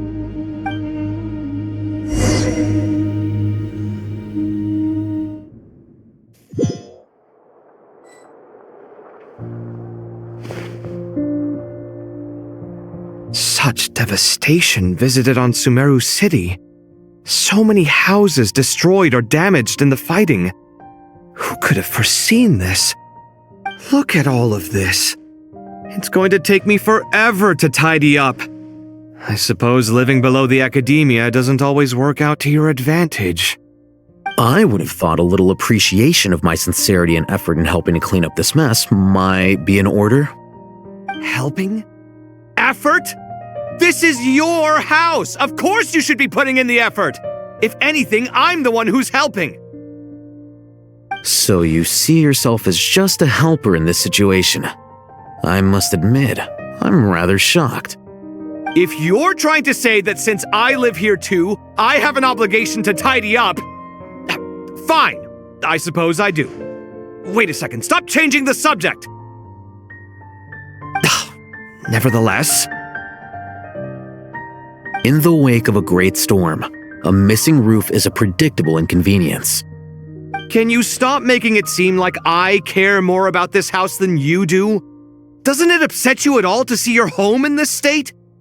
I won't pretend it's ideal, but that's no reason to be upset. This is the roof over your head, your shelter from the cold. The furniture is scattered, the paintings have fallen off the walls, the windows are shattered. Don't you feel even a little disheartened? The way I see it, these problems are easily solved.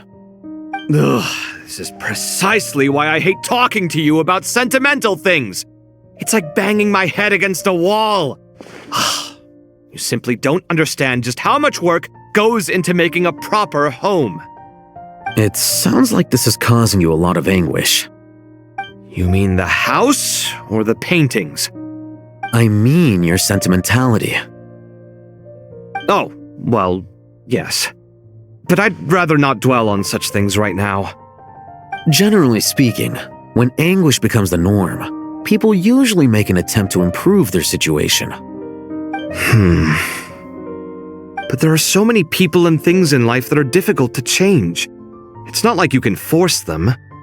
Besides, anguish can be a source of inspiration, and I'm not sure I could break my reliance on it. I'm glad you're able to make yourself think like that. What kind of a response is that? I was stating a profound truth about the very nature of art. Suffering is the cradle of all creation. Even you can't deny that. And I wasn't trying to. I'm just happy for you. Pure and simple. Can't you tell? Happy about what? Happy that you can always find an answer that backs up your views. You... More often than not, life is a process of running into problems and then searching for answers. Yours more than most. Not everyone's so good at justifying things to themselves. It's something that you've been steadily mastering. Huh. What about you, then? What skills have you been mastering lately? Pass me that box. Huh? Okay. You may consider this my progress on the path to mastery. What? Wait a second. Isn't that box mine? Hey, it is! It must have fallen off that shelf! I'll hate them! Those are my paints and inks! Would you like me to put it in your bedroom for you? Huh? I mean, sure, if you don't mind. What kind of progress is this? Does he think he can bribe me? Not that giving me back my own things is much of a bribe. These books on the floor, they're a complete mess. And this one, didn't he say it was an out-of-print collectible? It's completely covered in dust, and some of its pages have even fallen out. Ugh, guess I should help him repair it. This one too. And this one.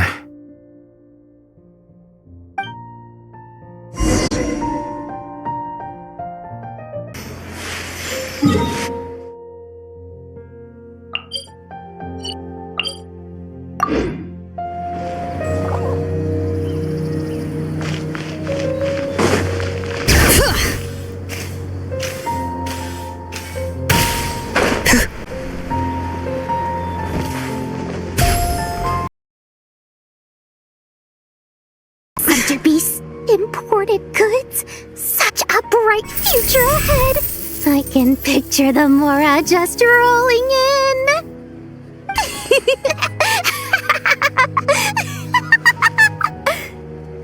You do realize you sound like a choking cow? It's called being imposing. Can't you feel it? Are you not intimidated? Oh, I'm positively shaking in my sandals. What commands do you have for me, oh mighty Lord Sangamabe? You've got a lot of nerve, Nefer. You went and told Candace and the others everything, didn't you? Seriously, do you have any idea how differently they see me now? Surely that's a good thing. I presume they're more disposed to actually like you now, maybe even view you as a friend. You traded my secret for sympathy! Thanks to you, I've lost every last shred of my mercantile majesty. How am I supposed to make anyone think I'm a big, scary investor now? The dark days of Lord Sangamabe are behind you. Why not take this chance to make a few honest friends? Speaking of friends, since when did the notorious Lady Nefer gain such an admiration for holier-than-thou types? A moon chanter here? An angel there? Who'd have thought it? A coming together of fates, nothing more. No need to throw around accusations of admiration. Forget it. You're right about one thing at least. Making friends is never a bad thing for a merchant. Still, I really took a loss this time.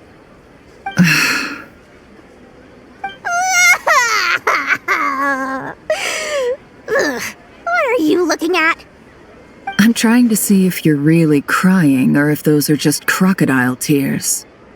A little birdie told me that when Lord Sangamabe makes money, the tears flow from the center of her eyes, but when she loses it, they flow from the corners. Which is it this time? Ugh, you are so annoying. I'm not talking to you anymore. Nefer, thank goodness you're here. I've been looking everywhere for you. Huh? Oh, well. If it isn't the House of Dana's very own librarian. What can I offer you today, Miss Katayun? Oh, no, I'm not here to buy. I'm here to bring Lady Nefer a book, and a fascinating one at that. We agreed to meet at the entrance to the mausoleum of King Deshret. One more thing, I bought this copy with my own money. It's not borrowed. Reasoning knows not time of day, but suspense always follows a blizzard. That's quite the mouthful. Huh? Isn't that the one that... It was all the rage for a while. People throughout the city were clamoring to get their hands on a copy. The names inside were all circled. Everyone thought it was a riddle. Don't bring up that book in my presence. I don't even want to hear its name. That thing was nothing but a scam. Surprisingly enough, I've actually heard of this book, though it doesn't seem of much consequence. So, what truth lies behind it? You're from the Vahumana and you're asking me what the truth is? I'd say the actual truth was about the least important part of the whole episode. I brought you this book because it probably has the most interesting backstory of any in the House of Dana's collection, at least in recent years. As for its quality, well, you can judge that for yourself. Don't tell me it's actually any good. You may not know this, Lord Sangamabe, but Lady Nefer has a fondness for books with, how should I put this, mixed reviews? No eye for good literature, huh? Perhaps she feels that bad books hide interesting secrets? But I shouldn't put words in her mouth. It's probably fair to say she prefers the conversations that books can spark over the substance of the books themselves. Suits my style as an intel broker, wouldn't you say? Very interesting, thank you. I'll return it to you once I'm done reading. And as it happens, I have something for you, too. Incense? I imagine you've already used up the incense I gave you last time. Here's some more. This batch is from Nodcry, so the scent won't be quite the same. Well, actually, I've been saving the incense you gave me. I couldn't bring myself to waste it without a special occasion. But I'll gladly accept this, too. And I promise I'll use it this time. Katayun, you haven't changed a bit.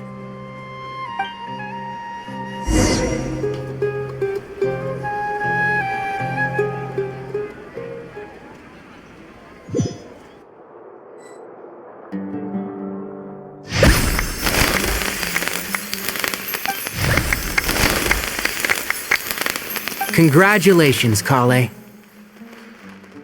Well done, Kale. After studying for so long, you've finally become a full-fledged ranger. Sure hasn't been easy for you, huh? This really is fantastic news. All grown up. No longer a trainee, but an official forest ranger. Oh, the next step is to secure tenure in the academia. Thanks, everyone. It's true. I'm an official forest ranger now. Master Tainari, thank you for your guidance and support. I wish Mr. Sino were here so I could thank him too. Sino had a matter to attend to at the Temple of Silence. I don't imagine he'll be back for some time. But don't worry, we can celebrate together once he's finished. I'm afraid the party will have to wait. Kale still has some matters to attend to first. Kale? Is everything all right? No, it's not what you think. There's nothing wrong with my health. I just have a few things I need to deal with. I've made plans with the Traveler and Paimon to visit Mondstadt. Master Tainari and Mr. Sino will be accompanying us too. Well, that's a relief. Let's get together when everyone's back. I'm sure you'll be doing even better by then. Of course. I have a feeling you're right.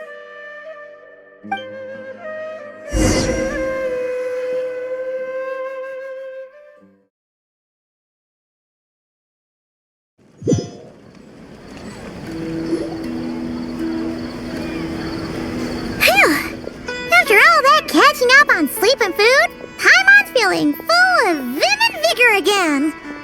For someone who spends so much time resting, your recovery routine is surprisingly simple. Hey! Paimon's been working her butt off too, you know. She flew all over the city helping everyone out.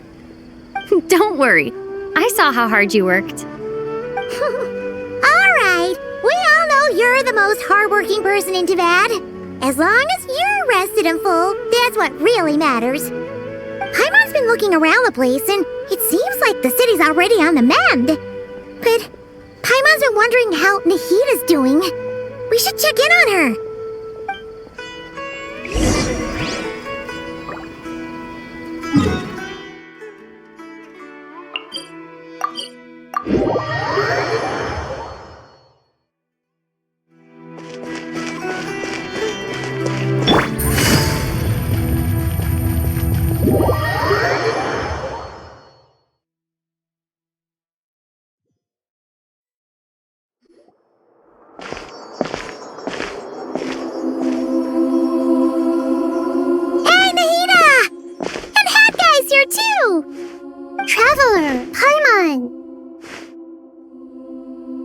What's going on here? Nothing much.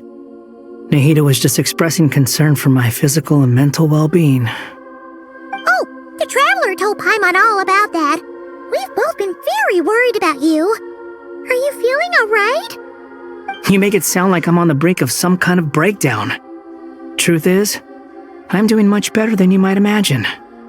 If we can just get to the bottom of Dottoro's intentions, we can minimize his negative influence. That's the sort of thing I excel at. Just listen to that newfound optimism. It seems like having you enroll in the Vahumana was a truly inspired move. I can really see the positive influence. Observe, a classic Sumeru specialty. Chalking everything up to education and learning. To be honest, even I can sense the change in you. Everything Dottore said to you was a way to manipulate your mind. Fortunately, you're no longer under his sway. Can someone as old as me really continue to grow? If it helps, just think of yourself as a late bloomer. It's all a matter of phrasing, and it comes down to what standards you measure yourself by. For a puppet, developing at such an age is perfectly normal. But if you choose to call yourself a late bloomer, it sounds more like you consider yourself human. However you see yourself, well done. Alright, I see what you mean. Anyway, what's your next step? What else can I do but complete my current courses? Everything else can wait. Anyway, that's enough chit-chat. There are still things in the city I need to help out with. I'll be heading there now.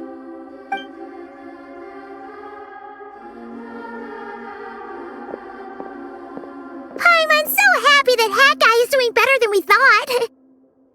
But what about you, Nahida? How are you holding up? The pyronosis burned down the corrupted Irminsul. The flames blazed for 7 days and 7 nights before they finally subsided. All that was left were the parts underground. Now, Aru shoulders the responsibilities that once belonged to Irminsul. The situation was contained before it got out of hand, so Tevat's most vital information has largely been preserved. Irminsul has a strong influence over you, doesn't it? How will you cope now that it's gone? There is no need to worry. Thanks to Nicole's extraordinary talents, my connection to Irminsul has been severed and transposed onto Aru. Angels can do things like that? They can. Such abilities are precisely what makes them so powerful. The goddess of flowers, Nabu Malikata, once claimed that she too could perform feats beyond the reach of mere mortals.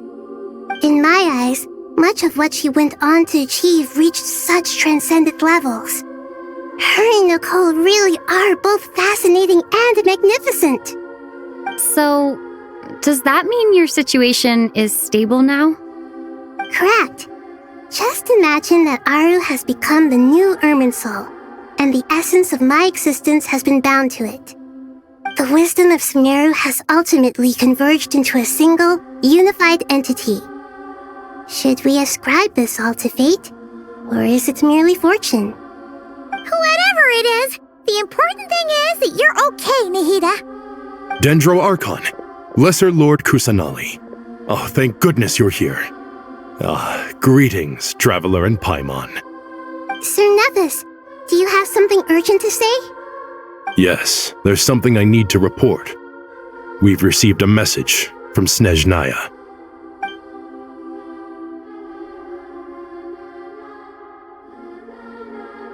The Fatui Harbinger, the Rooster, sends us his sympathies, along with all the usual pleasantries. His stance is that, following the unrest and Nod Cry, Dottore was subjected to internal censure. This madness was the act of a rogue element, one who cannot be seen to represent the Zapoliarni Palace. No less than can be expected. Snezhnaya paid a heavy price working to stop him. They even lost one of their own harbingers. letter goes on to say that even so, Snezhnaya cannot claim to be blameless. Apparently, they will deal with the Torii subordinates in accordance with Snezhnayan law, holding all those involved in his crimes accountable. Additionally, they are supplying relief funds and supplies, which are already en route. They hope this will aid in Sumeru's reconstruction. Sounds like he's got an answer for everything. True. But as diplomatic rhetoric goes, it's highly effective. Completely watertight, both in logic and sentiment. This disaster has had a profound impact on Sumeru. There is much that I will keep in my heart. The matter of the Torii can be seen as settled for now. We are sure to cross paths again in the future, and in that light, Snezhnaya would do well to uphold their responsibilities and keep a tight rein over their actions. With Irminsul burned, the flow of fate now carries many more possibilities. I will be watching carefully. Perhaps we can move on to a less serious matter? Dendro Archon, will you eat with us once this matter is dealt with? Everyone wishes to celebrate together. Your presence would be most welcome. Of course! Junior Zod, Sino, and Hypatia all told me the same thing. If there isn't enough room for everyone, we can arrange back-to-back feasts. What a wonderful idea. That just leaves the question of what we should eat. Not more tomatoes, surely. More? Dendro Archon, what do you mean by more tomatoes? Those good friends of yours are always talking about tomatoes.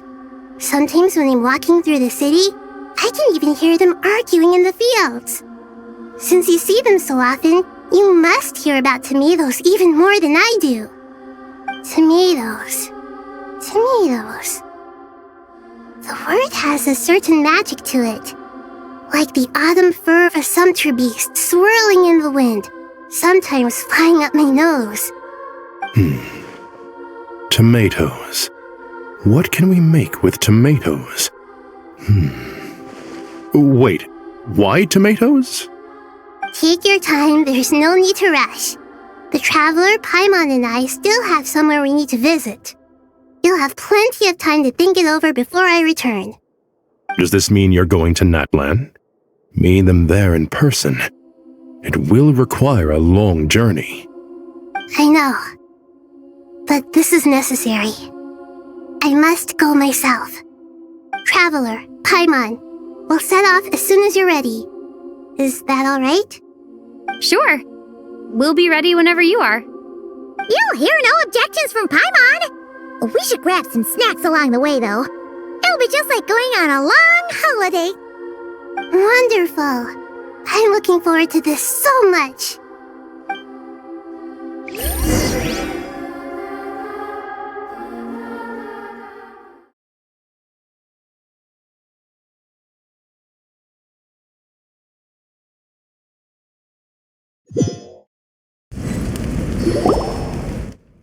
Natlan is such a lively place.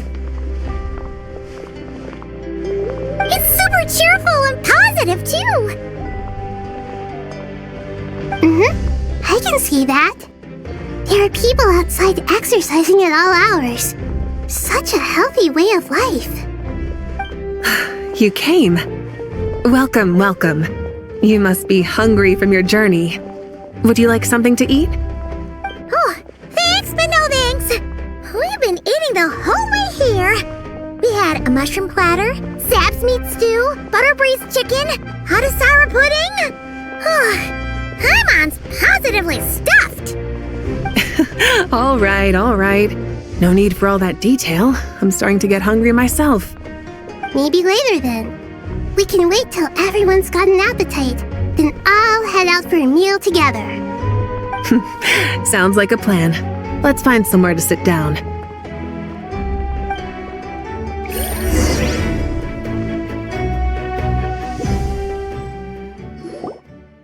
I should tell you, I already have some sense of why you've come. Why's that, Malika? To say thank you. Your senses are spot on. But on top of that, we also feel guilty. Because the pyronosis has vanished? I sensed its loss. Despite scouring through the remnants of Irminsul, we couldn't find any sign of the pyronosis. Not even any trace of it burning to ash. That's certainly unusual. Still, the potential fallout from Irminsul's loss is significant, to say the least. Perhaps the pyronosis's disappearance is simply a knock-on effect of the impact it's had on a certain strand of fate. There's no need to feel guilty. We were clear that this time there was to be no returning, only giving, pure and simple. Thank you really is a fascinating phrase. We use it to express gratitude for the smallest of things. Yet, when faced with a kindness too immense to describe, we use exactly the same words. It's not that we lack other means of expression. It's that when we truly need to express our feelings, the simplest and purest words are always the most powerful. You're right. In Natlan, we prefer simple expressions too. Companionship, friendship, support. They might not sound fancy, but the sentiment behind them is sincere. That's wonderful to hear. Sincere feelings are often a vehicle for the deepest wisdom of all. Irminsul's destruction doesn't seem to have done you much harm. I'm glad to see you're doing well. There's still a lot of work to do, but before we begin, we felt it was important to come here and speak with you.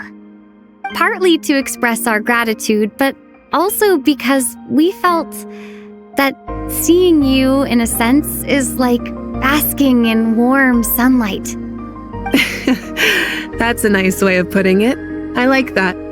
To tell you the truth, though, I'm not a fan of somber meetings. So, since there's nothing more to say, why don't we go bask in some actual sunlight? The weather's beautiful today. What a great idea! Paimon's gonna lie back and soak up some rays.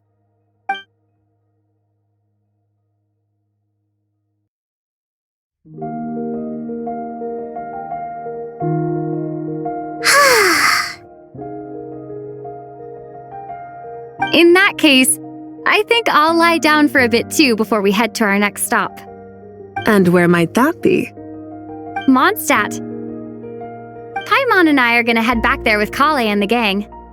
Long ago, I sensed that the god remains inside Kale had come from the goddess of flowers, but I kept it a secret. Those remains weren't hurting Kale, not as she is now. They simply exist. Besides, I could sense a deep yearning within her. A yearning for an ordinary life. A yearning to hold on to the hard-won happiness she now enjoys. With someone like her, I have a responsibility to keep her secret. She should be ready to face the truth by now. Whenever people meet, there is always the potential to create warmth and kindness. Every child grows up, but even as adults, they are still children in the eyes of certain people. Oh, just like how Paimon sometimes sees Nahida as a little kid. Is that so? Well, anyone who's friends with a kid is probably a kid themselves.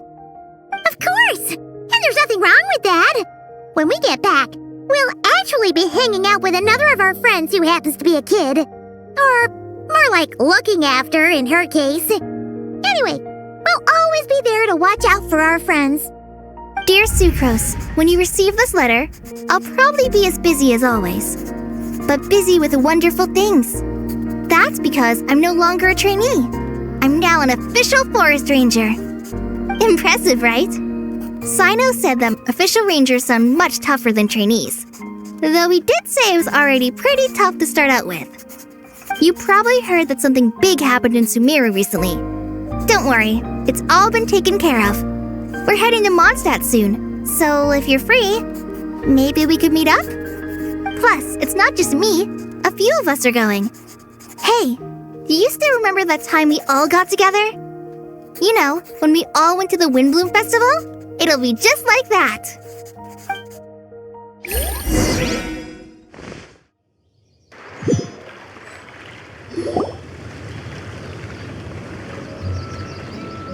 Dainari, is that... Don't you say it! Is that the great Vayuvyastra? Behold, the great Vayuvyastra, General Mahamatra. How times have changed. I wasn't expecting you to beat me to the punchline. You've changed. You've really upped the aggression in your battle against Sino's jokes. Kale, how did you know what I was going to say? For the love of...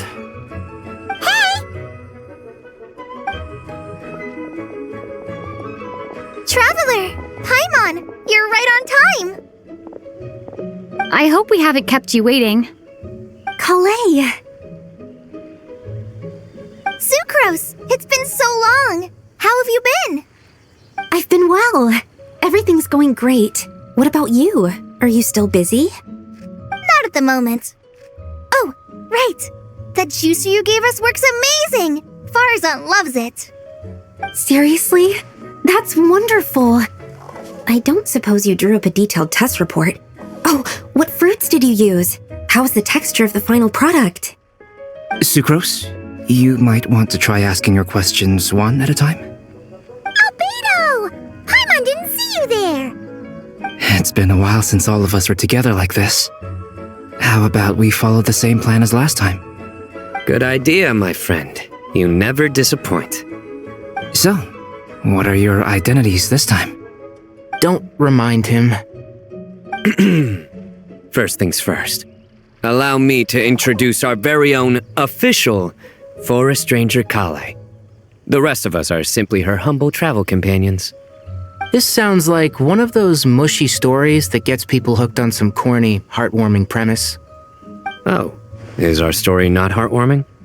If I recall correctly, there was even a scene like this in King of Invocations. Besides being heartwarming, our story's also about tough, impressive-sounding job titles. At least that's what I think.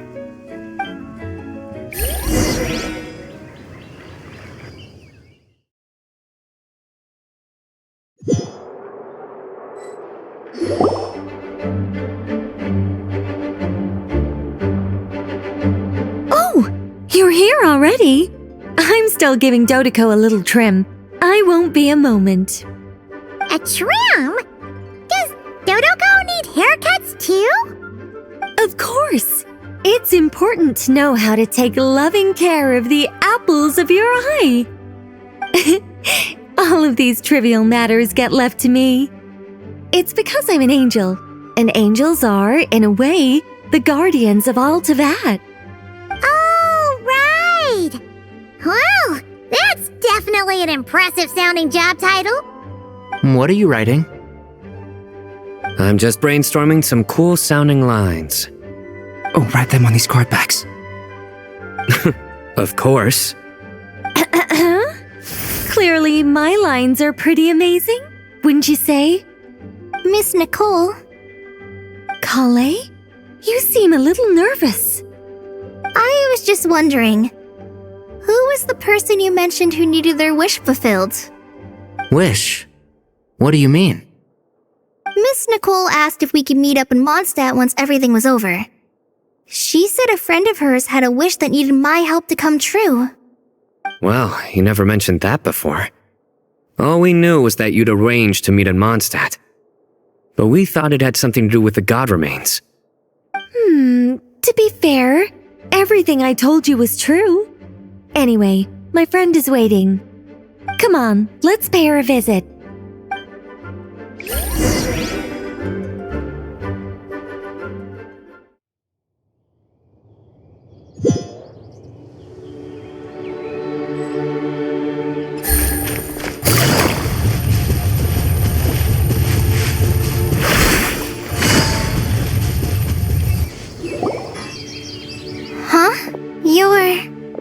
Surprised? I bet you weren't expecting to meet a woman like me beneath this beautiful tree in a faraway land. an oasis will spring from the place where a djinn resides. That saying falls somewhat flat here in Mondstadt, given that everywhere is already so lush and green. Lilupar, what are you doing here? I made friends with Miss Nicole. I asked her to bring me here and then invite Kale to come. The prologue to this story is that I have a wish. It has stirred within my heart for centuries, millennia even. Originally, it was merely Al-Akhmar's lie, but now it has become reality. Could this be related to the goddess of flowers? My dear young lady, my mistress left her final trace in this world upon you. I can't tell you how glad I am to see you here. And now I have seen you, and peered into your heart. You have experienced hardships and suffered setbacks. The torment an ordinary person might expect to face has befallen you threefold. This is the source of your resilience. But, beneath all this, I've witnessed the seeds of desire. You yearn to return to the simple life you once knew, do you not? I do. I want to throw away everything that isn't mine. But how do you decide what is yours? The scars that others carve into your flesh? The kindness and love they inscribe? Are these things not yours as well? They are. This is something I've talked about with Miss Nicole. Miss Nicole said I should learn how to adjust my standards. I just want to live as an ordinary human. Anything beyond that isn't mine. Don't you want anything from the remains of the goddess of flowers? She gave me a revelation once. I think that's already more than enough. In the past, you would not have possessed such a rich heart. Your brief life has taught you to hold on to everything good, to home in on kindness. How fascinating. You're nothing like Nabu Malikata, and you're certainly not her. Of course not. I'm not some great and powerful being, Miss Lilupar. Yet I am a djinn. We exist because of the Lord of Flowers. We revere and love her. My wish is to see her one last time, to give everything for her. Kale, can you do this for me? But her remains won't be easy to remove. Are you sure this is what you want? That's beside the point. First, I need to know. Are you willing to do something for the soul of this lonely, wandering woman? I'm willing. But look, you know nothing about me. Even if you have heard the stories about me, all you would know is that I was rightly punished for the many evil deeds I committed. So you do know. Your lips are quivering, your eyes trembling, and still you're willing to do something for me. Life has been cruel to you, and yet you've learned to be kind. My dear young lady, to repay your kindness, I too must play my part. Are you sure about this, Lilupar? I yearn to see my mistress. For this moment, the world can burn to ashes, the universe be engulfed in flame. I care about nothing else. And you, Kale, I can give you a gift. You'll become just another ordinary human. But Miss Lilupar, what will happen to you? My wish will be fulfilled, and I can die happy. Why would you wish for that? A long, unending life might seem desirable for one who has never possessed it, yet it brings torment to one who has. My remains are scattered across the yellow sands, but my soul can find no peace. Since you've promised to grant my wish, give me that release. Allow the dying to die, and let the dead rest in peace. You have my thanks. Kale, there's no pressure on you. What she said, it's all true. A wish is a genuine desire, after all. It's as if you want to use the last of your life to give me a better future. Nothing's so selfless. We'll be using our futures to fulfill each other's wishes. This is a noble act, a beautiful and secret transaction between two women. I understand. Miss Lilupar, I'm ready. Close your eyes, Kale. Then open your soul. From there, I will embrace my mistress. The downpour of flowers is your touch, like returning to the very beginning, like surrendering to your grace, my mistress. People say that devotion is beautiful, yet filled with pain. How foolish of them. For me, devotion is beautiful, pure and painless. Devotion is my love. Thank you.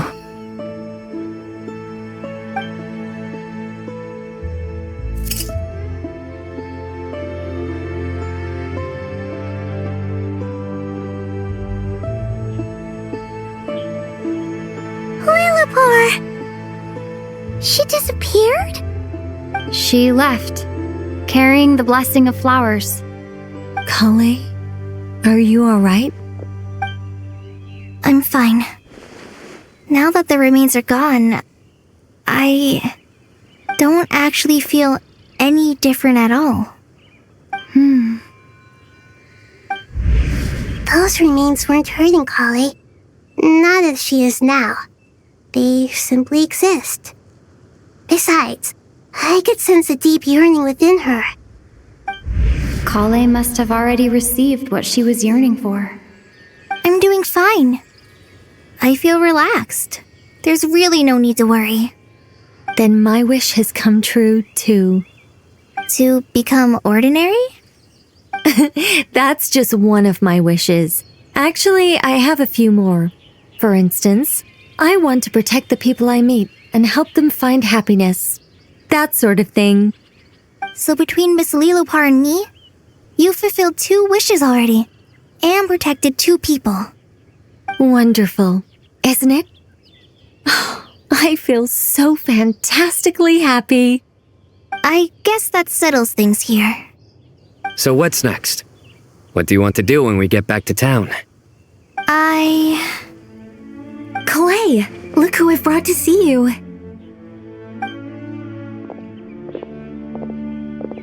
Hey, Kale! I heard you guys were holding some kind of secret event. How come you started without me? Huh? Oh no, it's nothing like that. We were just saying goodbye to an old friend. Really? Who? Me. The old me. So that's what this is all about. Did you come all the way to Mondstadt for that? Because we knew the old you so we could witness the change? Exactly. The old me is gone. I puffed her into the air, and she became a fluffy pink cloud, floating into the sky, before disappearing forever. Do you think maybe up in the sky, she has friends waiting for her with test tubes, flasks, and bows? Oh, when you put it like that, it doesn't sound so bad after all. What do you think, Miss Nicole? I think maybe that's right. At least, if it were up to me, I'd consider that a happy ending. Dear Sucrose, even though my childhood ended long ago, these past few days have really felt like growing up again. I've become stronger, and I feel like I can finally accomplish things by myself. Surely someone as mysterious as you will find a friend like this fascinating. Always growing, always thriving like a plant. I came to say goodbye to my old self. I know that after this, she'll be gone. Thinking about it makes me feel a little lonely. I know the weakness that kept me company will one day leave me too. But somewhere in my heart, I feel a great sense of joy. It feels like I've always wanted to take this step, to walk towards the new me.